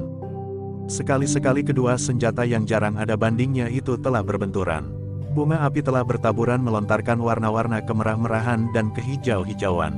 Kedua orang yang sedang bertempur itu sadar, bahwa kedua senjata itu tentu dimandikan dan diusap dengan warangan yang berbisa tajam, sehingga setiap getaran akan dapat membunuh jika tidak dengan cepat mendapat pengobatan yang mujarab.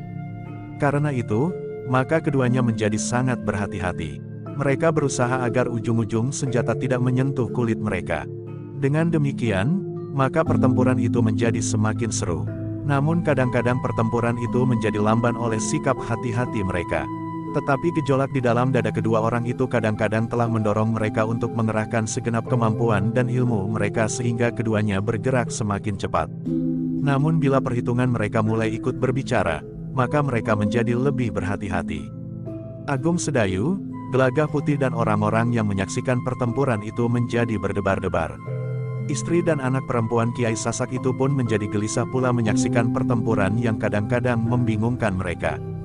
Ketika pertempuran itu berlangsung lebih lama lagi, maka Agung Sedayu dan mereka yang berilmu di halaman itu, segera mengetahui bahwa keduanya memang memiliki tataran yang seimbang.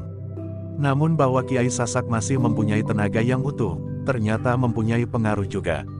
Lawannya yang sebelumnya telah memeras tenaga, kemampuan dan ilmunya melawan Agung Sedayu, agaknya mulai menyadari bahwa tenaganya justru mulai susut pada saat Kiai Sasak mulai berkeringat.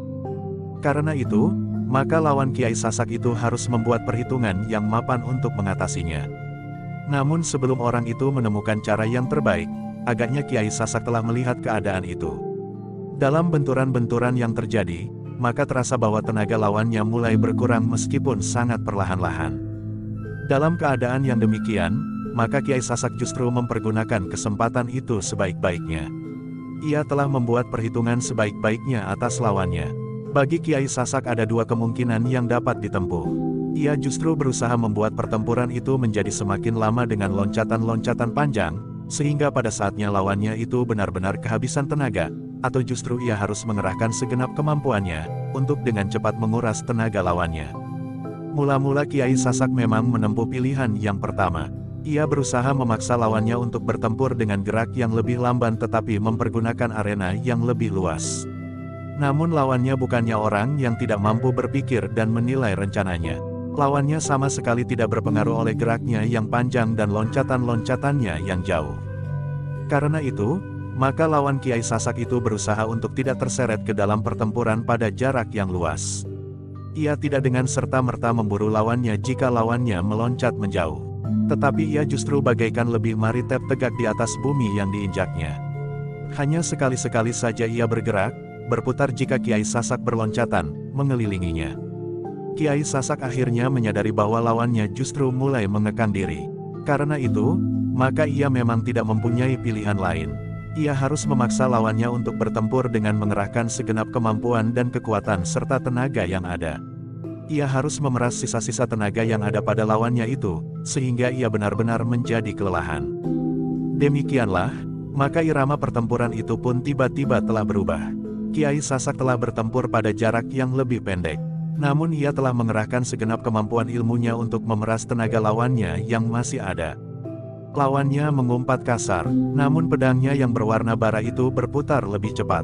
Bayangan helai-helai dalam pedang itu bagaikan telah menebar melingkari tubuhnya, bagaikan perisai yang melindunginya. Tetapi keris Kiai Sasak yang kadang-kadang berkilat menyilaukan itu sekali-sekali menembus pertahanan lawannya, sehingga setiap kali hampir saja kulit lawannya itu tergores. Meskipun goresan itu hanya seujung rambut, namun goresan itu akan dapat membunuhnya, sebagaimana goresan pedangnya. Namun ternyata bahwa Kiai Sasak mulai melihat hasil dari usahanya itu. Lawannya menjadi semakin letih, meskipun ia sendiri mulai menjadi cemas, bahwa kekuatan tenaganya pun akan segera menurun setelah memeras kemampuannya hampir melampaui takaran kemampuan wadaknya. Agung Sedayu, Gelagah Putih dan para prajurit Mataram menyaksikan pertempuran itu dengan jantung yang berdebaran. Sementara itu beberapa orang yang lain telah menyelesaikan tugas mereka, mengatur para tawanan dan mengumpulkan korban yang telah jatuh. Ternyata bahwa pertempuran yang terjadi di rumah Kiai Sasak itu telah menggemparkan seluruh kota. Berita itu dengan cepat menjalar sehingga semua orang di kota Mataram telah mendengarnya. Sebagian dari penduduk di padukuhan-padukuhan di dalam kota Mataram menjadi cemas.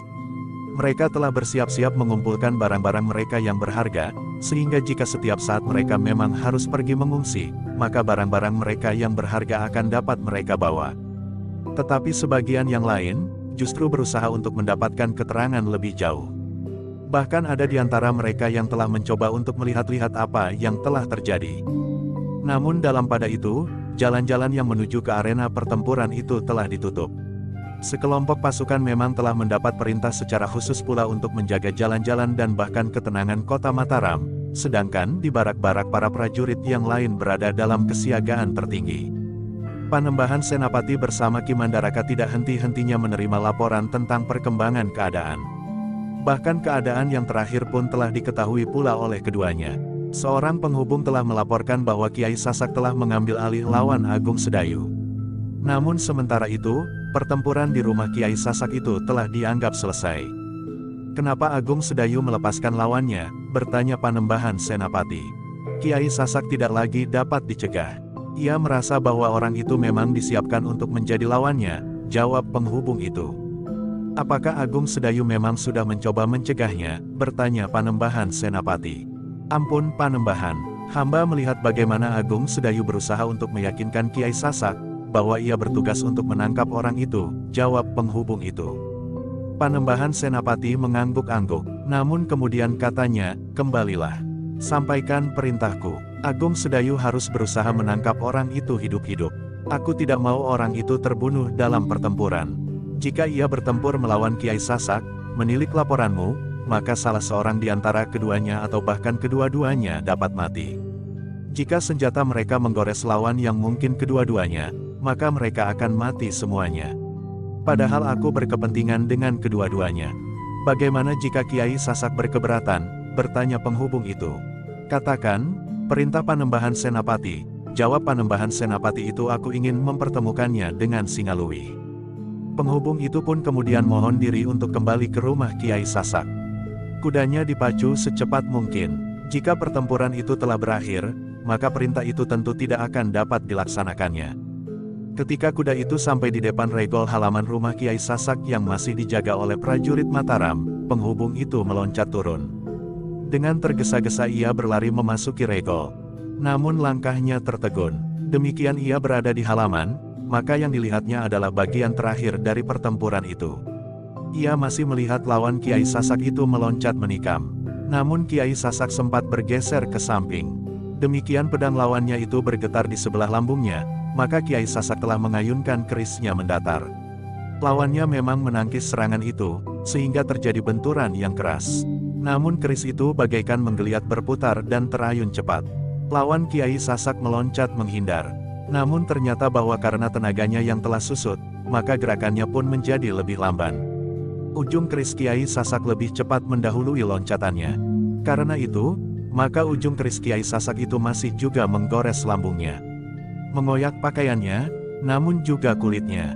Lawan Kiai Sasak itu kemudian meloncat mengambil jarak. Wajahnya menjadi merah oleh kemerahan yang menghentak-hentak. Ketika penghubung itu mendekatinya, semuanya itu telah terjadi. Kulit lawan Kiai Sasak telah tergores keris yang dilapisi dengan warangan yang sangat kuat. Kiai Sasak pun kemudian berdiri termangu-mangu. Dipandanginya lawannya yang menyadari apa yang telah terjadi atas dirinya. Namun dengan demikian Kiai Sasak pun menjadi lebih berhati-hati. Dalam keadaan putus asa, maka lawannya itu akan dapat berbuat apa saja di luar dugaan. Ternyata bukan hanya Kiai Sasak yang menjadi lebih berhati-hati. Mereka yang berada di seputar arena itu pun telah bersiaga sepenuhnya. Mungkin mereka harus berbuat sesuatu menghadapi orang yang menyadari akan datangnya kematian, justru dalam keadaan yang sangat marah. Sebenarnya lah, sebagaimana diduga oleh Kiai Sasak. Orang itu pun tiba-tiba saja menggeram dan berkata lantang gila. Kau sudah melukai aku Sasak. Aku akan mati. Tetapi aku tidak mau mati sendiri. Demikian mulutnya terkatup rapat, maka ia pun segera meloncat menyerang. Pedangnya terayun-ayun mengerikan. Bahkan mulutnya pun ikut pula berteriak-teriak. Kiai Sasak menjadi lebih banyak bertahan. Ia harus menjaga dirinya untuk tidak mati bersama. Seperti kerisnya, maka pedang lawannya itu pun beracun tajam. Namun karena tenaga lawannya telah jauh surut, maka Kiai Sasak tidak terlalu banyak mengalami kesulitan. Serangan-serangan lawannya semakin lama menjadi semakin lemah. Sudahlah, berkata Agung Sedayu, kau terluka. Dan lukamu bukan sekedar luka senjata, tetapi kau telah terkena racun. Karena itu, jangan terlalu banyak memaksa diri untuk bergerak, agar racun di dalam dirimu tidak cepat menjalar. Biarlah kita mencoba untuk mengobatinya. Tetapi tanggapan orang itu sangat mengejutkan. Ia sama sekali tidak mau mendengar kata-kata Agung Sedayu itu.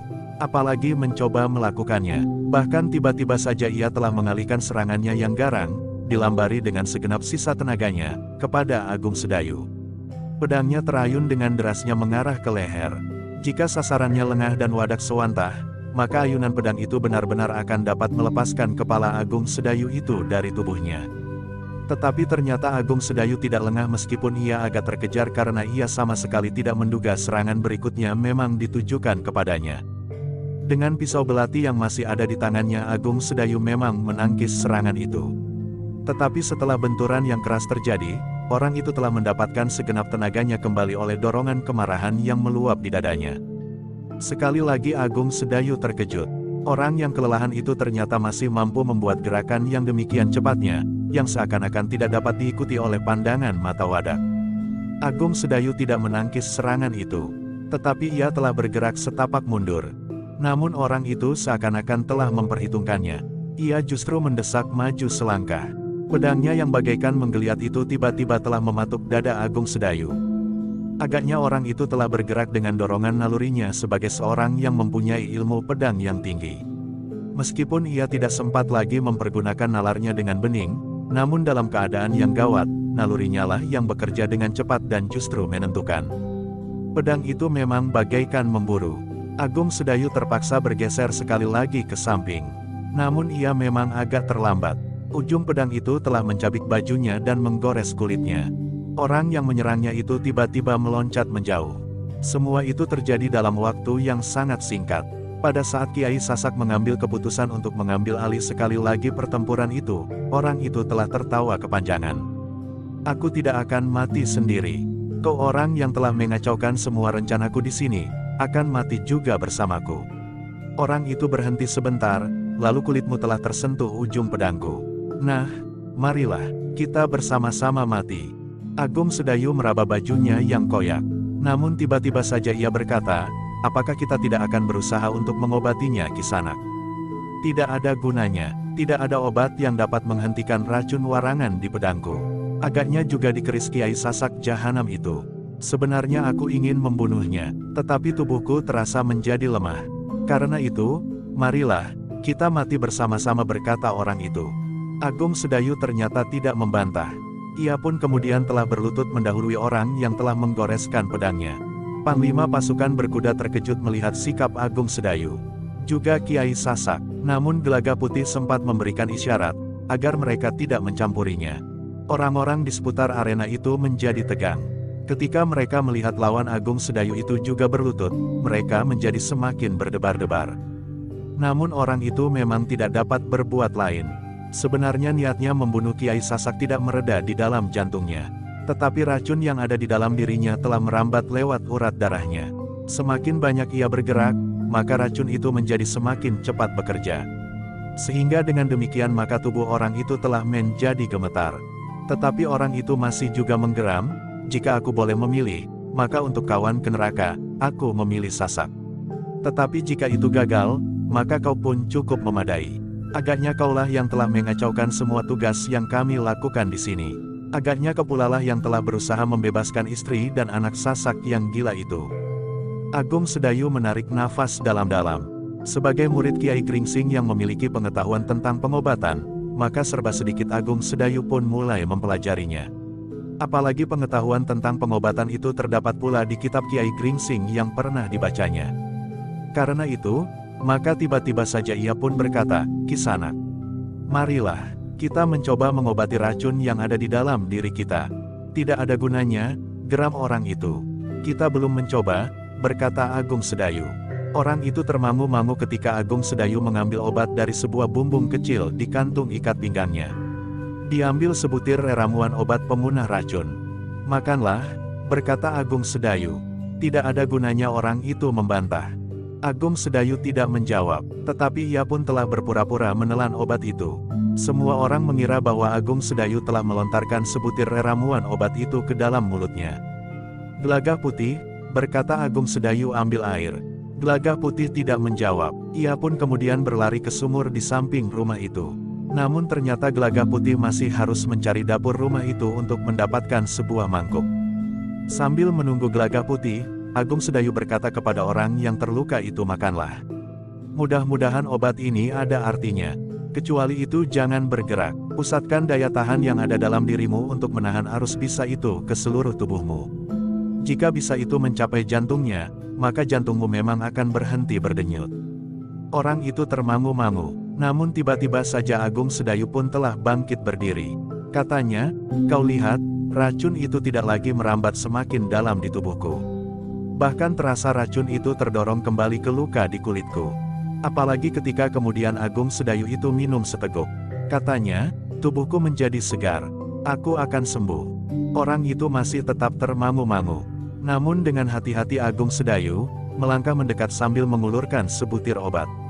Perhatiannya tidak luput dari pedang yang terletak di tanah, namun yang hulunya masih tetap dalam genggaman tangan yang menjadi semakin lemah itu. Telanlah obat ini, kemudian minumlah, minta Agung Sedayu yang sudah kelihatan menjadi segar. Orang itu ragu-ragu. Dipandanginya Agung Sedayu dan Kiai Sasak berganti-ganti. Dengan nada rendah ia bertanya, apakah kau yakin bahwa aku pun akan sembuh? Jangan membuang waktu, sebelum racun itu mencapai jantungmu, berkata Agung Sedayu. Dalam pada itu penghubung yang mendapat perintah dari Panembahan Senapati pun menjadi berdebar-debar. Ia mengharap agar orang itu mau menelan obat sebagaimana dilakukan oleh Agung Sedayu. Jika orang itu sembuh dari cengkaman racun di dalam tubuhnya, maka perintah Panembahan Senapati itu dapat diwujudkannya. Namun orang itu tiba-tiba saja menggeram, berikan penangkal racun itu. Jika aku sembuh, akan aku bunuh Sasak. Agung Sedayu menggeleng. Katanya, Kiai Sasak juga akan mempunyai obat seperti ini. Jadi tidak ada gunanya kalian saling membunuh. Kita dapat menyelesaikan semua persoalan tanpa saling membunuh. Namun orang itu justru menjadi ragu-ragu. Selagi orang itu ragu-ragu, maka penghubung itu telah mendesak maju menyibak beberapa orang yang mengelilingi orang yang menjadi semakin lemah itu. Dengan gagap ia berkata, Agung Sedayu, biarlah orang itu menelan obat itu. Usahakan agar ia dapat mengatasi racun di dalam tubuhnya. Panembahan Senapati memerintahkan agar orang itu dapat ditangkap hidup-hidup. Agung Sedayu terkejut mendengarnya. Ia justru menjadi sangat cemas. Namun Agung Sedayu terlambat mengambil langkah. Orang yang sudah menjadi semakin lemah itu tiba-tiba berteriak, aku tidak mau ditangkap Panembahan Senapati hidup-hidup. Aku tidak mau disembuhkan hanya untuk diperas sampai darahku kering dan akhirnya aku akan digantung juga di alun-alun. Jika perintah Panembahan Senapati itu menangkap aku hidup-hidup, maka aku sekarang akan mati. Kisanak, panggil Agung Sedayu, dengarkan aku. Orang itu tidak menghiraukan lagi. Tetapi ia pun kemudian menundukkan kepalanya dan mengatupkan bibirnya rapat-rapat. Agung Sedayu tidak dapat berbuat sesuatu. Ternyata orang itu telah mengerahkan sisa tenaganya untuk meremas gumpalan-gumpalan tanah yang dicakupnya dengan jari-jarinya yang lemah. Dengan demikian maka racun di dalam tubuhnya itu pun memang bekerja lebih cepat, di saat-saat ia menghentakkan jari-jarinya. Jantungnya berdegup keras, namun kemudian menjadi semakin lama semakin lemah, sehingga akhirnya orang itu tidak dapat lagi bertahan untuk tetap duduk bersimpuh di tanah. Ketika perlahan-lahan orang itu terjatuh, Agung Sedayu cepat menangkapnya dan menahannya untuk tetap duduk. Cepat, telan obat ini, berkata Agung Sedayu.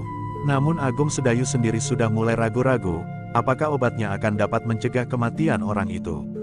Mungkin obat itu sudah jauh terlambat. Namun agaknya Agung Sedayu masih akan mencobanya. Tetapi orang itu menggeleng. Tubuhnya yang sangat lemah itu pun sama sekali tidak lagi mampu menahan kepalanya sehingga kepalanya pun kemudian terkulai di tangan Agung Sedayu. Aku tidak mau jatuh ke tangan orang-orang Mataram dalam keadaan hidup, desisnya. Memang tidak akan ada orang yang dapat memaksanya untuk bertahan. Orang itu sendiri sudah dengan sengaja menjelang kematiannya. Namun Panglima pasukan berkuda itu pun telah berdesis di telinga penghubung yang mendapat pesan dari Panembahan Senapati. Kau agak tergesa-gesa. Ia sudah hampir mau menerima obat dari Agung Sedayu. Maaf, berkata orang itu, aku memang menjadi agak bingung. Aku tidak tahu, yang manakah yang baik aku lakukan. Panglima itu hanya dapat menarik nafas dalam-dalam. Namun orang itu pun akhirnya benar-benar telah meninggal. Pedangnya yang memiliki kelebihan dari pedang kebanyakan itu tergolek di sisinya. Kiai Sasak berdiri termangu-mangu. Kerisnya masih berada dalam genggaman. Ia melihat kematian orang yang terkena bisa kerisnya itu dengan jantung yang berdebar-debar. Agung Sedayu yang kemudian meletakkan orang itu, telah bangkit berdiri sambil berdesis ia telah meninggal. Ya, desis Kiai Sasak. Jika ia mau menelan obat sebagaimana aku lakukan, maka masih ada kemungkinan baginya untuk tetap hidup. Namun segala sesuatunya memang berada di tangan Yang Maha Agung, gumam Agung Sedayu kemudian. Tetapi Kiai Sasak itu menggeleng. Katanya, Kisanak tidak menelan ramuan obat itu. Seandainya Kisanak menelannya, obat itu tidak berarti apa-apa bagi Kisanak. Agung Sedayu mengerutkan keningnya, namun ia pun bertanya, kenapa? Kisanak tidak terluka oleh pedang pusaka yang gegirisi itu. Kisanak tentu mempunyai ilmu kebal, berkata Kiai Sasak. Agung Sedayu tidak menjawab. Sementara itu, Kiai Sasak pun berkata, anak dan istriku sudah mengatakan kepadaku, siapakah yang telah membebaskan mereka dari tangan orang-orang yang ingin memaksakan kehendaknya atasku itu. Untuk itu, aku hanya dapat mengucapkan terima kasih. Tetapi Agung Sedayu kemudian berpaling kepada Panglima pasukan berkuda itu sambil berkata, Panglima inilah yang memimpin seluruh gerakan pembebasan anak dan istri Kiai di samping penangkapan orang-orang yang telah berada di rumah Kiai. Tetapi Panglima itu berdesah sambil berkata, aku hanya menjalankan tugas. Tetapi segala sesuatunya telah digerakkan oleh Agung Sedayu. Kiai Sasak tersenyum. Namun ia kemudian berpaling pula kepada Gelagah Putih sambil berkata, kau masih terlalu muda untuk memiliki ilmu yang luar biasa itu. Tidak ada yang berlebihan padaku Kiai, jawab Gelagah Putih, semuanya masih sederhana. Kiai Sasak tersenyum katanya, aku mengucapkan terima kasih kepadamu, sebagaimana kepada Kisanak Agung Sedayu dan Panglima pasukan berkuda yang telah memimpin gerakan ini. Tidak ada yang berarti yang aku lakukan, jawab Gelagah Putih. Sementara itu, Panglima pasukan berkuda itu pun kemudian telah berkata kepada Agung Sedayu, Panembahan Senapati sebenarnya menginginkan orang itu hidup-hidup. Tetapi di dalam pertempuran seperti ini, memang sulit untuk dapat melakukannya. Apa yang terjadi biarlah kita laporkan kepada Panembahan. Kita akan menghadap, berkata Agung Sedayu. Panglima itu pun kemudian telah memanggil perwiranya yang tertinggi di antara prajurit dari pasukan berkuda itu untuk memimpin gerakan penyelesaian. Panglima itu akan bersama-sama dengan Agung Sedayu dan Gelagah Putih menghadap Panembahan Senapati untuk melaporkan keadaan terakhir dari tugas mereka. Kepada Kiai Sasak Panglima itu berkata, Kiai, kami persilahkan Kiai beristirahat bersama anak dan istri Kiai yang untuk beberapa lamanya dicengkam ketegangan. Aku minta izin bagi beberapa orang prajurit yang masih akan sibuk di halaman rumah Kiai. Bahkan mungkin dalam 2-3 hari, Kiai masih perlu dikawani oleh beberapa orang prajurit, karena mungkin akan terjadi balas dendam atau usaha-usaha kekerasan yang lain. Aku hanya dapat mengucapkan terima kasih, Kisanak. Ternyata Mataram benar-benar berusaha melindungi rakyatnya sebaik-baiknya, jawab Kiai Sasak. Nanti, atau besok atau kapan, Kiai tentu dipanggil menghadap oleh Panembahan. Aku mohon Kiai dapat mengatakan semuanya dengan terbuka, berkata Panglima itu. Aku akan melakukannya, jawab Kiai Sasak. Aku mempunyai tanggung jawab untuk memberikan penjelasan tentang semua persoalan yang sudah aku ketahui. Bukan saja yang terjadi di sini, tetapi apa yang aku dengar dari orang-orang yang datang ke rumahku. Baiklah, kami akan segera mohon diri, berkata Panglima itu. Istri dan anak perempuan Kiai Sasak pun sempat juga menyatakan terima kasih mereka kepada orang-orang yang telah menolongnya, membebaskannya dari tangan-tangan orang yang ingin memeras Kiai Sasak untuk kepentingan mereka.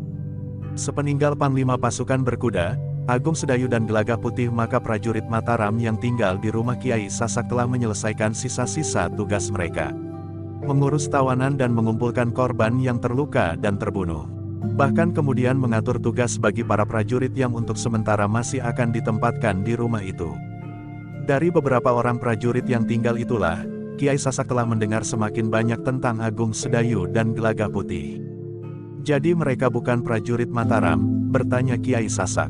Seorang perwira yang mengenal Agung Sedayu dan Gelagah Putih menggeleng. Katanya, keduanya adalah orang-orang dari tanah perdikan Menoreh.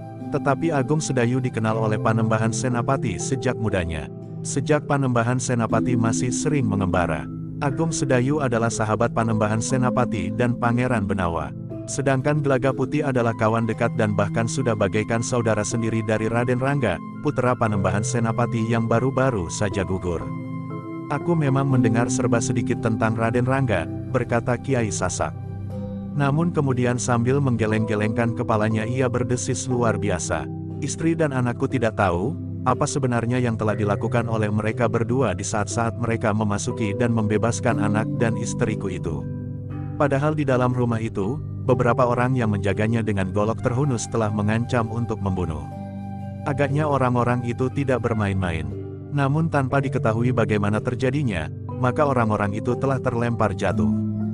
Mereka memang mempunyai ilmu yang tinggi, berkata perwira itu. Apakah Agung Sedayu mempunyai ilmu kebal? Bertanya Kiai Sasak pedang yang gegirisi itu tidak mampu mengoyak kulitnya. Hanya pakaiannya. Menurut pendengaranku, ia memang mempunyai ilmu kebal, jawab perwira itu. Lalu tetapi entahlah apakah Gelagah Putih juga memiliki ilmu itu. Bagaimanapun juga kedua orang itu benar-benar orang yang mengagumkan, berkata Kiai Sasak. Lalu katanya dengan nada rendah, tetapi aku lupa memberikan pesan kepada mereka, agar mereka menjadi lebih berhati-hati. Aku mengira keduanya adalah perwira-perwira pasukan Sandi. Namun jika bukan, maka mereka akan dapat menjadi sasaran kemarahan orang-orang dari beberapa perguruan di sekitar Madiun yang telah dihimpun dalam pengaruh orang-orang yang dengan sengaja ingin memancing di air keruh. Jika perbedaan pendapat antara Madiun dan Mataram menjadi semakin besar dan bahkan apabila timbul benturan kekuatan. Kenapa? Apakah bedanya jika keduanya petugas Sandi dan jika bukan? Bertanya perwira itu. Jika keduanya dari pasukan Sandi, maka mereka berada di dalam lingkungan satu kekuatan tertentu, sehingga mereka akan lebih terlindung dari ancaman-ancaman orang yang mendendamnya. Tetapi di Tanah Perdikan Menoreh terdapat juga pasukan pengawal yang kuat. Bahkan di sana ada barak pasukan khusus Mataram yang memang ditempatkan di Tanah Perdikan itu. Agung Sedayu pada mulanya adalah juga salah seorang pelatih pada pasukan khusus itu, jawab perwira itu. Kiai Sasak mengangguk-angguk, tiba-tiba saja ia berdesis. Menurut penilikanku dan pengenalanku, ada 3 perguruan yang terlibat. Perguruan yang terpenting adalah perguruan Tandes. Perguruan yang disebut sebagaimana nama pemimpin tertingginya, Kiai Tandes. Orang yang telah terbunuh oleh kerisku itu menilik tata gerak dan ungkapan ilmunya adalah orang dari perguruan Tandes itu. Perwira itu mengangguk-angguk, namun kemudian ia pun bertanya, jika demikian maka Kiai pun terancam oleh perguruan itu. Mungkin, tetapi di tempat ini akan ditinggalkan beberapa orang prajurit Mataram untuk beberapa saat. Sementara itu aku dapat mengatur keselamatan keluargaku sendiri tanpa membebani tugas pada para prajurit Mataram, berkata Kiai Sasak. Jangan risaukan prajurit, itu memang tugas mereka, berkata perwira itu. Kiai Sasak mengangguk-angguk, namun ia pun kemudian berkata, aku berpesan bagi Agung Sedayu dan Gelagah Putih, agar mereka menjadi semakin berhati-hati. Apa yang terjadi di sini bukan merupakan sepotong peristiwa yang berdiri sendiri. Baiklah, jawab perwira itu, aku akan menemui mereka. Aku kira mereka masih akan berada di Mataram, setidak-tidaknya sampai besok. Kiai Sasak mengangguk-angguk, namun ia pun kemudian minta diri kepada perwira itu untuk masuk ke ruang dalam menemui keluarga kecilnya yang masih ketakutan. Beberapa orang pembantu rumahnya yang ketakutan pula telah dipanggilnya pula. Untuk beberapa lama para pembantu di rumah itu telah dikurung oleh orang-orang yang telah berada di rumah Kiai Sasak itu sehingga mereka tidak dapat berhubungan dengan siapapun juga. Bahkan mereka yang harus masak sekalipun selalu diawasi agar tidak keluar dari halaman rumah itu. Ternyata perwira itu memperhatikan pesan Kiai Sasak dengan sungguh-sungguh. Ia pun telah memikirkan kemungkinan balas dendam bagi Agung Sedayu, Gelagah Putih dan Kiai Sasak sendiri. Sebenarnya lah perwira itu dengan cepat telah didengar oleh para petugas Sandi Madiun yang ada di Mataram. Dengan demikian maka hal itu pun dengan cepat pula telah terdengar oleh beberapa perguruan yang telah terlibat pada tugas-tugas khusus. Karena sebenarnya lah mereka telah bergerak justru mendahului gerak prajurit Madiun itu sendiri. Karena itu maka setiap persoalan yang timbul sebenarnya lah bukan tanggung jawab Panembahan Madiun yang menganggap Panembahan Senapati sebagai kemanakannya sendiri. Tetapi satu hal yang membuat hubungan antara Mataram dan Madiun semakin lama menjadi semakin putus, justru karena laporan tentang hal itu tidak pernah sampai kepada Panembahan Madiun. Jika laporan itu memanjat ke atas, maka akhirnya tentu terpotong sebelum sempat ke puncak pimpinan di Kadipaten Madiun. Karena itu, maka bagi Panembahan Madiun, merasa bahwa tidak ada persoalan yang sungguh-sungguh yang berkembang antara Mataram dan Madiun. Memang ada beberapa perbedaan sikap setelah pimpinan pemerintahan berpindah dari Pajang ke Mataram. Namun bagaimanapun juga, Panembahan Senapati yang sudah diangkat menjadi anak Sultan Hadiwijaya itu, rasa-rasanya sudah sebagai kemanakannya sendiri seperti juga Pangeran Benawa. Demikianlah, maka Panglima Pasukan Berkuda, Agung Sedayu dan Gelagah Putih telah menghadap Panembahan Senapati. Panembahan Senapati sebenarnya sudah mendengar semua laporan yang disampaikan oleh para penghubung, karena Panembahan Senapati mengikuti dengan cermat setiap perkembangan keadaan. Namun demikian, ia memang ingin mendengar laporan langsung dari orang-orang yang bertanggung jawab atas pelaksanaan tugas itu. Agung Sedayu pun kemudian telah melaporkan pembebasan anak dan istri Kiai Sasak. Ia pun telah melaporkan pula akhir dari seluruh benturan kekerasan yang terjadi di rumah Kiai Sasak. Sementara itu Panglima pasukan berkuda itu pun telah melaporkan keadaan pasukannya. Gerak pasukannya sejak mereka mengepung rumah Kiai Sasak, serta beberapa orang yang bersama-sama Agung Sedayu membebaskan anak dan istri Kiai Sasak, sampai pada akhir dari peristiwa itu. Bahkan Panglima itu pun berkata, sekarang, beberapa orang masih berada di rumah Kiai Sasak. Mereka masih menyelesaikan persoalan yang timbul karena peristiwa ini. Tawanan dan menguburkan para korban. Membawa para prajurit yang terluka kembali ke barak untuk mendapatkan pengobatan dan membagi tugas bagi mereka yang mengawasi rumah Kiai Sasak untuk beberapa lama, karena kemungkinan balas dendam masih ada. Panembahan Senapati mengangguk-angguk, namun ia pun masih bertanya, apakah pemimpin sekelompok orang yang menduduki rumah Kiai Sasak itu tidak ditolong sama sekali? Ampun, Panembahan Agung Sedayulah yang menjelaskan, hamba telah berusaha untuk menawarkan bisa dari warangan keris Kiai Windu yang mengenainya. Tetapi orang itu sama sekali tidak bersedia. Orang itu benar-benar telah memilih mati, sehingga tidak ada usaha yang dapat menyelamatkannya. Panembahan Senapati mengangguk-angguk, namun kemudian katanya, jika demikian yang terjadi memang di luar kemampuan yang mungkin kalian lakukan. Namun sebenarnya orang itu akan dapat menjadi sumber keterangan bagi kita untuk menelusuri persoalan yang sedang kita hadapi ini. Bersambung ke jilid 225.